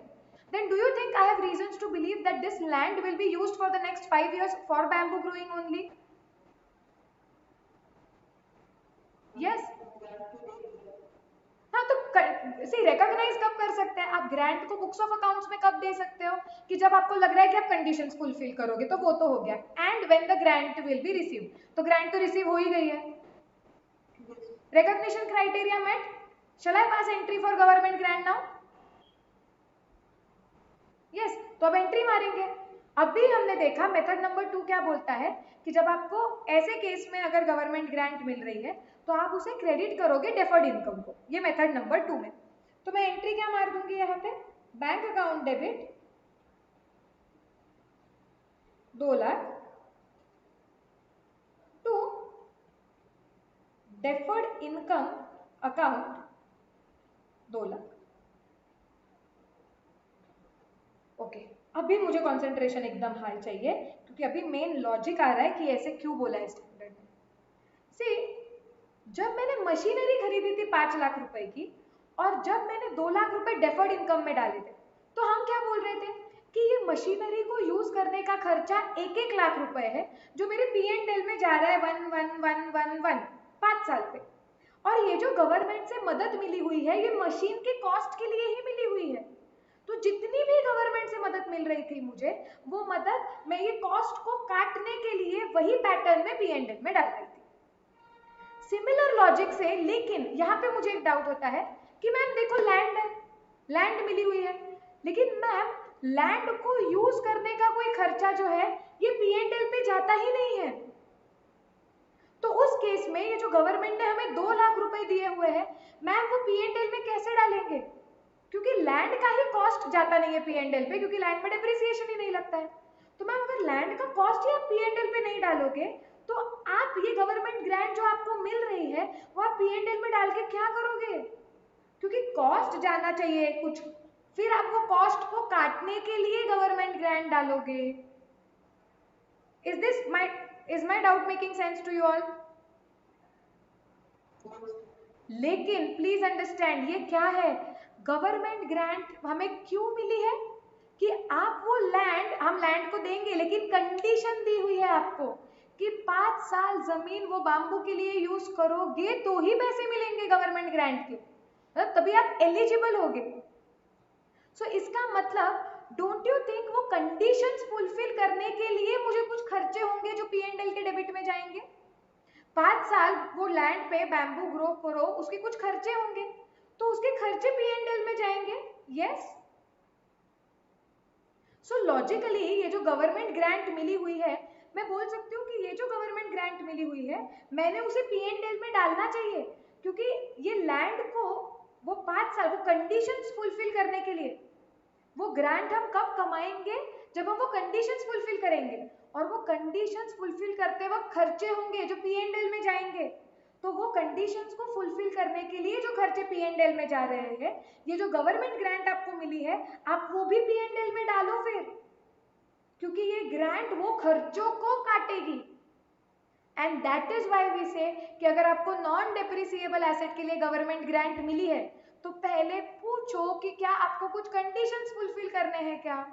If the answer is yes, तो गवर्नमेंट ग्रांट को डेफर्ड इनकम में पार्क करो, और जो पैटर्न में वो कंडीशंस फुलफिल करने के खर्चे P&L में जाएंगे, मतलब जैसे जैसे वो 5 सालों तक बैम्बू को ग्रो करने का खर्चा 5 सालों पे जाएगा, जो भी पैटर्न पे हम बोल रहे हैं 5 साल में इक्वल खर्चा होगा बैम्बू को मेंटेन करने का सपोज, तो आप उसी पैटर्न में ये गवर्नमेंट से मिली हुई जो मदद है, इनकम है, वो आप क्या करो, आप डेफर्ड इनकम से वही पैटर्न में वो गवर्नमेंट से मिली हुई मदद आप P&L को ट्रांसफर करो, ताकि आपका P&L कैसे दिखेगा, कंडीशन फुलफिल करने का कॉस्ट P&L के डेबिट में जाएगा, और वो खर्चों को काटने के लिए जो गवर्नमेंट से मदद मिली हुई है वो P&L में क्रेडिट होगी। Now is this making sense? अब समझा? यस, अब हम मैं वही चीज जब तुमको पढ़ू बताऊंगी तो अब समझ जाएगा। अब क्या बोलता है स्टैंडर्ड, देखो मैंने चार्ट में इनिशियली क्या लिखा था जो सिर के ऊपर से गया तुम्हारे, grant will be credited to deferred income and then that grant will be transferred to P&L on some systematic and rational मतलब logical basis. But what is that logical basis? It is that grant has to be spreaded over the years, okay, that years होना चाहिए, that is over the years in the pattern of cost incurred for meeting the obligation. वो obligation मतलब government ने जो condition डाली हुई है, वो कंडीशन फुलफिल करने के लिए जैसे जैसे आपके कॉस्ट वो ओवर द इयर्स P&L में जाएंगे, उनके ही पैटर्न में आपने ये डेफर्ड इनकम क्या करनी चाहिए, P&L में डालनी चाहिए। ओके, मेरे आवाज का क्या इशू आ रहा है बताओ, सबको नहीं सुनाई दे रहा है क्या? हाँ, क्लियर आवाज है। क्लियर। वैभवी नेट चेक करो तुम्हारा प्लीज।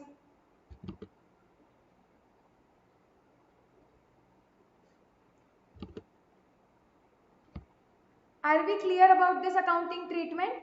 तो अब मैं क्या करूंगी, सपोज मुझे ऐसे पता चला, यही इलस्ट्रेशन को लिखते हैं हम, मुझे ये पता चला कि 5 सालों को ये कंडीशन को फुलफिल करने के लिए, प्लीज अगर वैभवी तुम्हें आवाज का प्रॉब्लम हो रहा है तो तुम्हारे उधर नेटवर्क इशू है, बाकी लोगों को सुनाई दे रहा है, leave the call, come again, I will wait for a minute और adjust your network, shift to another network.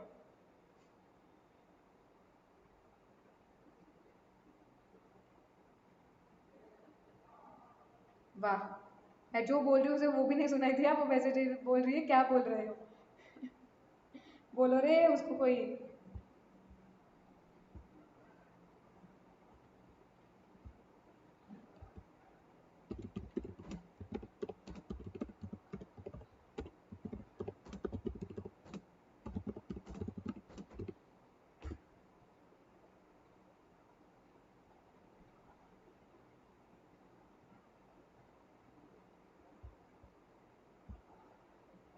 एक मिनट रुक के हैं, उसको आ जाने दो, फिर मैं ये yes.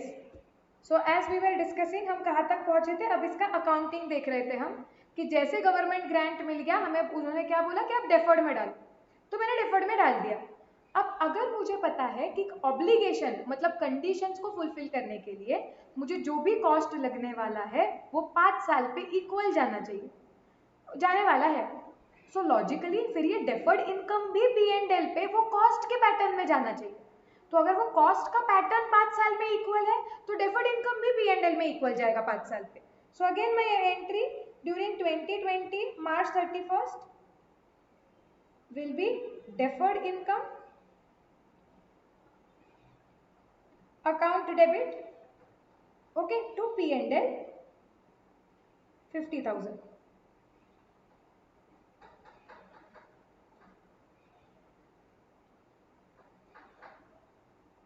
Are we done? Okay तो ऐसे क्या होते रहेगा, तुम हर साल सेम डेफर्ड इनकम P&L में डालोगे डालोगे डालोगे, 5 साल पे जैसे कंडीशंस कंप्लीट हो जाएंगे तो P&L का वो जो कंडीशंस है वो भी फुलफिल हो गए और जो डेफर्ड इनकम तुम ट्रांसफर कर रहे हो वो भी खत्म हो जाएगी, क्लोज हो जाएगा अकाउंट। तो अल्टीमेटली हर साल में कैसे दिखेगा कि हर साल में वो झाड़ उगाने का खर्चा P&L में जाएगा और गवर्नमेंट से जो मदद मिली हुई है वो कंडीशंस के लिए, तो वो झाड़ उगाने के खर्चे को काटेगा ये डेफर्ड इनकम जो P&L में ट्रांसफर होगा 50,000 का। So ultimately P&L will then show correct picture कि झाड़ उगाने का खर्चा और P&L के डेबिट में, और जो वो पैसा गवर्नमेंट से मदद करके मिली है वो भी P&L के क्रेडिट में। सो नेट एक्सपेंस दिखेगा फिर।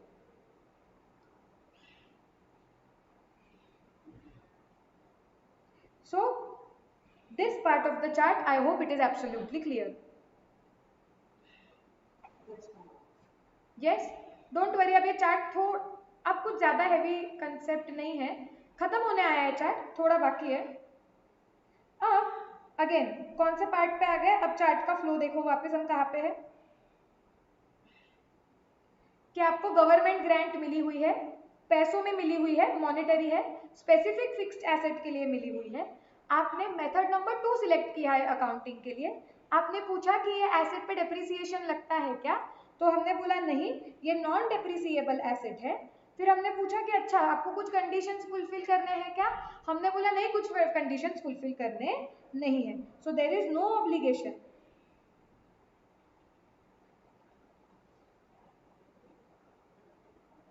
तो उस केस में क्या होगा, grant will be credited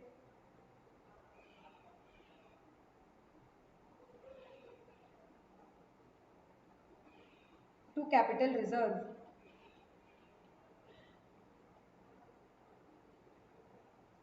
okay ma'am ये क्या और एक नई चीज,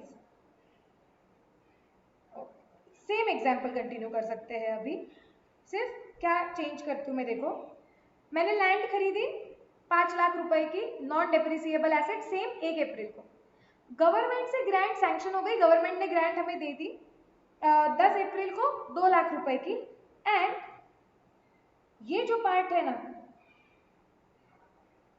ये हम हटा देंगे, इसका मतलब है गवर्नमेंट ने हमें ग्रांट दे दी और बोला कोई कंडीशन भी फुलफिल नहीं करनी, गवर्नमेंट ने बोला okay we are going to help you take this 2 lakhs, so I have purchased a non depreciable asset, I have received help from the government and the thing is I have no conditions to fulfill. तो उस case में please understand accounting क्या बोलता है, accounts क्या बोलता है कि देखो आप लैंड तो खरीदोगे, आप दिखाओगे कि आपके पास 5 लाख रुपए की लैंड है, लेकिन ना वो लैंड का कॉस्ट P&L में जाने वाला है। हाँ, अगर वो लैंड का कॉस्ट डेप्रिसिएशन करके आप P&L में डालते थे तो हम गवर्नमेंट ग्रांट जो मिले उसे डेफर्ड इनकम करके दिखाते थे, और वो गवर्नमेंट ग्रांट भी डेप्रिसिएशन के पैटर्न में P&L में डालते थे। तो डेप्रिसिएशन फिर वो मिली हुई ग्रांट ऐसे नेट चीजें दिखती थी।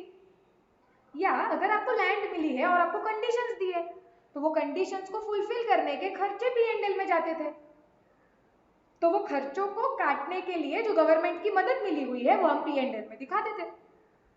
लेकिन यहाँ पे जमीन मिली हुई है, सॉरी यहाँ पे हमने जमीन खरीदी हुई है, लेकिन ना वो जमीन का खर्चा P&L में जाता है, ना कोई कंडीशंस फुलफिल करनी है जिसका खर्चा P&L में जाता है। तो मुझे बताओ गवर्नमेंट ग्रांट को P&L में डाल के कोई मतलब है क्या अभी? नो, P&L में कब डालेंगे? जब हम बोलेंगे कि कुछ खर्चे P&L में गए हुए हैं और वो खर्चों को ये ग्रांट काट रहा है, तो हम बोलेंगे ये एक्सपेंस है और वो एक्सपेंस रिकवर हो गए by way of this grant. But there is no expense which is going in P&L, there is no condition to be fulfilled. Then don't you think the आपको समझना पड़ेगा what is the so what is the intention of the government here? Okay, you have to understand here we are not getting, हमें कुछ जैसे कैसे बोलूं मैं आपको अभी, you have to understand this कि कोई खर्चा फुलफिल नहीं हो रहा है यहाँ पे गवर्नमेंट ग्रांट से। यहाँ पे ज्यादा करके क्या है, ये कैपिटल प्रोविजन हो रहा है।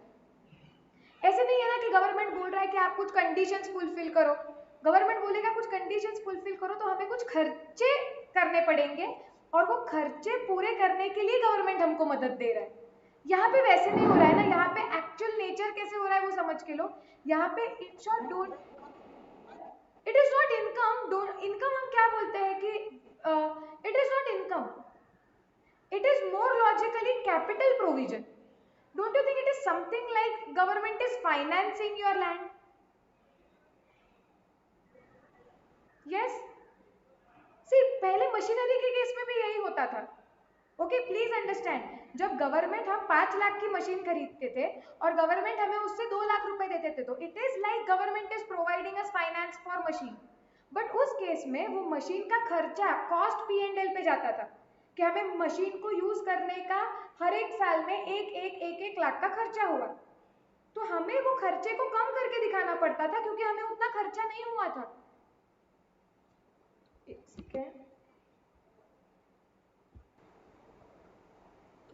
Right, so what we were talking here is कि जब मशीनरी के केस में गवर्नमेंट हमें पैसा देता है ना, तो उस केस में क्या होता है कि हम बोलते हैं कि वो जो मशीनरी है, ठीक है, उसका जो खर्चा हमने मशीनरी एसेट में दिखाई, लेकिन हम क्या बोलते हैं, हम जैसे जैसे मशीनरी को यूज करने लगते हैं ना, हम बोलते हैं कि वो मशीनरी को यूज करने का खर्चा P&L पे जाता है, हम उसे खर्चा करके P&L में डालते हैं। इसके लिए वो खर्चा हमारा हुआ ही नहीं है या वो खर्चा कम हुआ है, इसके लिए हमें वो इनकम P&L में गवर्नमेंट से मिली हुई ग्रांट भी P&L में डालनी पड़ती है कि मशीन, क्योंकि मशीन को यूज करने का खर्चा P&L में जाता है और वो खर्चा उतना है नहीं क्योंकि हमें गवर्नमेंट से हेल्प मिल चुकी है, इसके लिए गवर्नमेंट की हेल्प भी हमें P&L में डालनी पड़ती है। लेकिन यहाँ पे सिंस वो लैंड को यूज करने का कोई खर्चा जाता ही नहीं है P&L में, लैंड एक अकेले एसेट करके दिखती है और वो वैसे ही दिखने वाली है, तुम जैसे जैसे लैंड को यूज करोगे उसे यूज करने का खर्चा P&L पे जाता ही नहीं है। तो अगर वो खर्चा P&L में जाता नहीं है लैंड को यूज करने का, तो ये जो गवर्नमेंट से मदद मिली हुई है वो P&L में क्यों डाले? रादर इसे फिर ऐसे दिखाना चाहिए ना कि ये लैंड को फाइनेंस करने के लिए ये पैसे मिले हुए हैं, it is more like capital. क्या, सॉरी, कैपिटल क्या मतलब क्या होता है? Is it like something financing? Capital का मतलब हम जनरली क्या बोलते हैं कि ओनर बिजनेस में पैसे डालता है बिजनेस को चालू करने के लिए। Yes, so isn't it something which मतलब owner is financing your business, वो पैसे आ रहे हैं जिसकी वजह से हम बहुत सारी एसेट्स खरीद रहे हैं,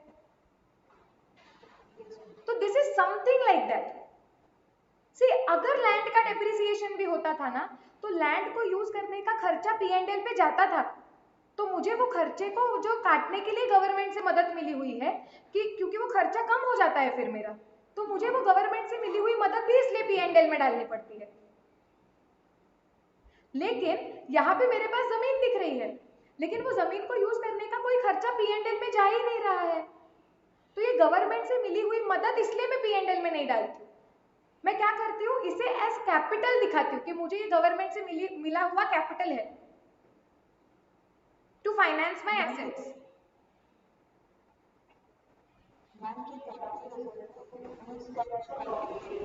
हाँ, कैपिटल रिजर्व कैसा अकाउंट है, what is the type of the account? So actually capital reserve is actually a nominal account. Nominal नहीं बोल सकते उसे, ज्यादा रुको मैं आपको अच्छी तरीके से बताती हूँ। It represents gains of capital nature, sorry nominal नहीं बोल सकते उसे एग्जैक्टली, उसमें ना हम ऐसे गेन्स डालते हैं जो लॉन्ग टर्म कैपिटल नेचर के गेन्स होते हैं, और earnings which are of capital nature. इसका मतलब क्या है, थोड़ा ये कॉम्प्लेक्स लगेगा क्योंकि तुम पहली बार ये वर्ड्स थोड़े सीख रहे हो ऐसे, लेकिन सिक्योरिटीज प्रीमियम देखो, समझेगा तुम्हें। सिक्योरिटीज प्रीमियम सबको अकाउंट याद है? सिक्योरिटीज प्रीमियम का मतलब क्या होता है, हमने हमारा शेयर जो 10 रुपए का शेयर था, वो अगर हम लोग फेस वैल्यू से ऊपर बेचा, मतलब 15 रुपए में बेचा, तो डोंट यू थिंक वो 5 रुपए अपना फायदा ही होता है? यस, बट फिर भी हमारा 10 का शेयर जब हम 15 में बेचते हैं, क्या वो 5 रुपए P&L में डालते हैं? वो 5 रुपए हम सिक्योरिटीज प्रीमियम अकाउंट में डालते हैं, वो P&L में नहीं जाता। क्यों नहीं जाता है? क्योंकि P&L represents something which you have actually earned from your day-to-day business activities, something which is revenue in nature, जो बार बार होता है। तो वो सिक्योरिटीज प्रीमियम से भी जो फायदा हुआ है 5 रुपए का, it is not something because of your day to day business activities, that is why it should not be taken to P&L। Same way, जब ये जो गवर्नमेंट से आपको मिला हुआ फायदा है, जो 2 लाख रुपए है, अगर मैं उसको P&L में दिखाऊंगी, so do you think it is something which is very regular? It is it a revenue receipt जो हम फाउंडेशन में सीखे थे? Is it something which is because of my normal business activities that it should go in P&L? No, I totally agree कि ये मुझे फायदा है, this is some gain, but I cannot put it in P&L. Why? Because if I put it in P&L, it will look like P&L में क्या आता है कि वो साल बिजनेस करके आपके बिजनेस में क्या अर्निंग्स हुई है, क्या एक्सपेंस हुए हैं।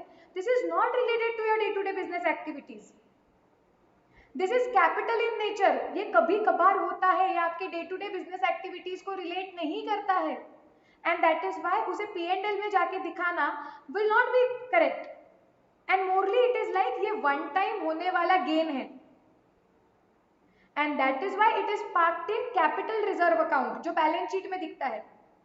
जो आप बोलते हो कि ये 2 लाख रुपए आपको कहीं से तो आए हुए हैं, ये अकाउंट ऐसे रिप्रेजेंट करता है कि 2 लाख रुपए आपको मिले हुए हैं, but which is capital in nature, ये कभी कभार ही होगा, बार बार नहीं होगा।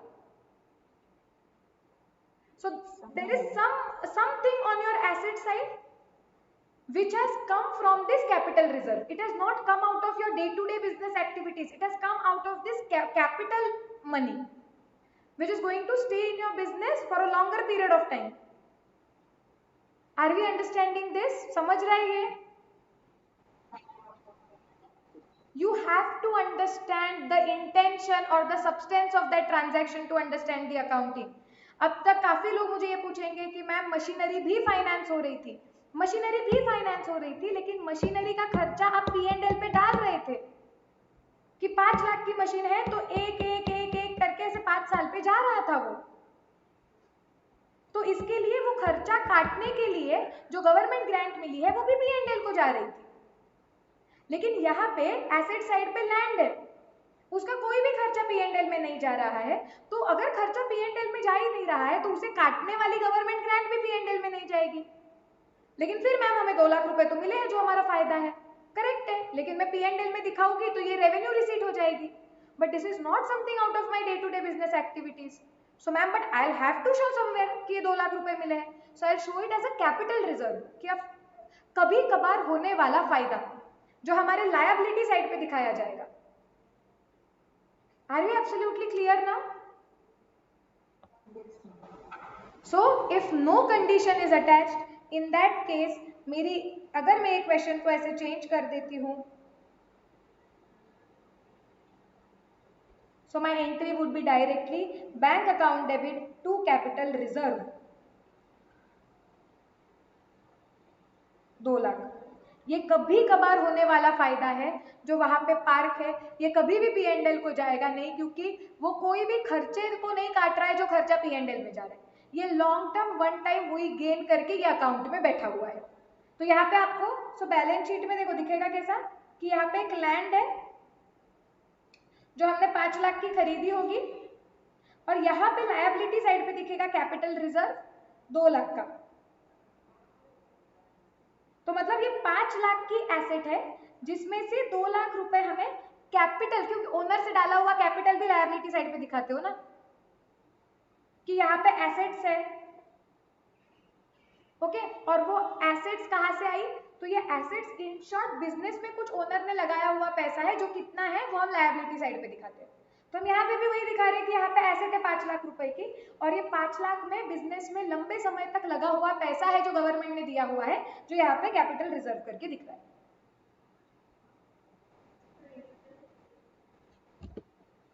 ओके, किसी को भी नहीं दिख रही है क्या स्क्रीन? दिख रहा है ना? हाँ। Exit entry quickly. सो हमने चार्ट पे यहाँ पे लिख लिया है। I hope this illustration is clear. So when there is no obligation, एक तो एसेट नॉन डेप्रिसिएबल एसेट है, मतलब ना उसका डेप्रिसिएशन P&L में जाता है, आपको कोई ऑब्लिगेशन नहीं है, मतलब कोई कॉस्ट P&L को नहीं जाता है, तो उस केस में तो डायरेक्टली जो गवर्नमेंट से मिला हुआ पैसा है वो आप कैपिटल करके कैपिटल रिजर्व अकाउंट में डाल दो, कैपिटल गेन करके कभी कभी कभार होने वाला फायदा करके दिखा दो।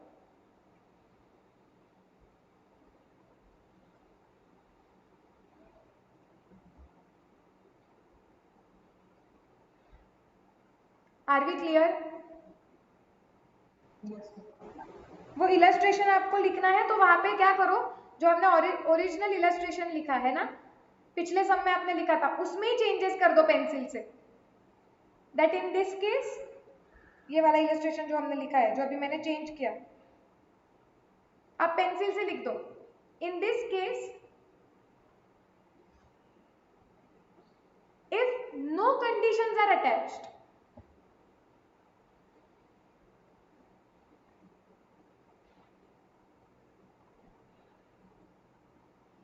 then grant will be credited to capital reserve account.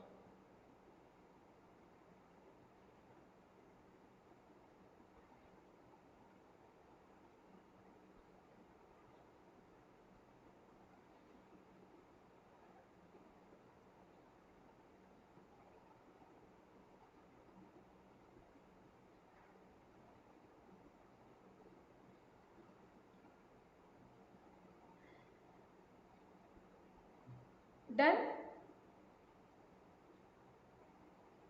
हाँ, माने वीडियो पे गए? Not able.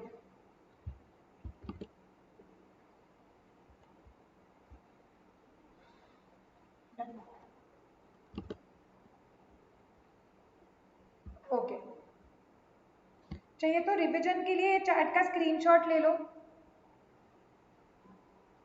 आज के रिवीजन के लिए, आज के आज कंपलसरी है रिवाइज करना है, तो दिमाग में फिट बैठेगा।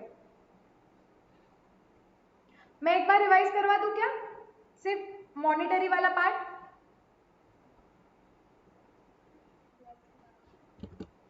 यस, चार्ट स्क्रीन पे रखती हूँ और मॉनिटरी वाला पार्ट एक बार रिवाइज कर देते, then will stop for today. Okay,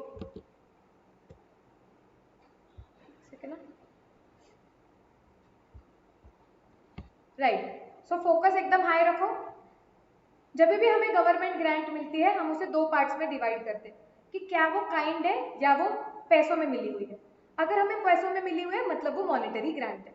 फिर आप उसे आगे डिवाइड करोगे, आप पूछोगे कि क्या ये ग्रांट कोई स्पेसिफिक एसेट के लिए मिली हुई है।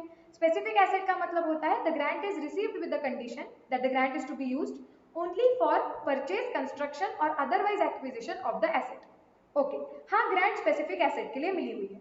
तो इसके अकाउंटिंग करने के दो तरीके हैं। मेथड नंबर 1, वेरी सिंपल, जो भी ग्रांट मिली हुई है कॉस्ट में से रिडक्शन कर दो, आपकी एंट्री आ जाएगी bank account debit to asset account. इससे क्या होगा, अगर आपकी एसेट ऐसी है कि जिस पे डेप्रिसिएशन लगता है तो कॉस्ट चेंज हो जाएगी, मतलब डेप्रिसिएशन भी चेंज होगा। लेकिन डेप्रिसिएशन कैसे चेंज होगा, डेप्रिसिएशन चेंज होगा prospectively. Okay, it is by way of the reduced depreciation that this grant goes to P&L। Reduced depreciation के तहत ये ग्रांट P&L में चली जाएगी। अगर आपको ग्रांट ऐसी मिलती है which is equal to the cost और carrying value of the asset, तो उस केस में आपके एसेट का अकाउंट तो जीरो हो जाएगा, लेकिन हमें फिर भी चाहिए कि वो एसेट बुक्स ऑफ अकाउंट्स में दिखे, so that asset will be shown at nominal value. Okay, ये था मेथड नंबर 2। स्पेसिफिक एसेट के लिए हमें ग्रांट मिली है, लेकिन हमने मेथड नंबर 2 सिलेक्ट किया है अकाउंटिंग का। तो उसमें आप खुद को पूछोगे कि एसेट कैसी है, डेप्रिसिएबल और नॉन डेप्रिसिएबल। अगर डेप्रिसिएबल है तो जब ग्रांट मिलेगी तो डेफर्ड इनकम में डालोगे and that deferred income will be taken to P&L on some systematic and rational basis, that is depreciation. Okay, अगर आपको ग्रांट मिली हुई है नॉन डेप्रिसिएबल एसेट के लिए तो आप पूछोगे कि भाई do we need to fulfil some conditions. If the answer is yes, तो मिली हुई ग्रांट को डेफर्ड इनकम में डालो और डेफर्ड इनकम से उसे P&L पे लेके जाओ in the pattern of the costs incurred to fulfil those conditions. अगर आपके एसेट ऐसी है जो नॉन डेप्रिसिएबल है और कोई भी कंडीशंस फुलफिल अगर आपको नहीं करने हैं तो directly grant will be credited to capital reserve account. Done? Yes, तो शांति से आज ये रिवाइज करना, कल यही से हम कंटिन्यू करेंगे। सो लेट्स होप कि कल हम थोड़ा एक्चुअली थ्योरी पार्ट तो थोड़ा बचा है स्टैंडर्ड का concept wise. So tomorrow at least we should be finished with study material. Question bank फिर आगे करेंगे। ओके चलो, so let's stop for today. Thank you, ma'am.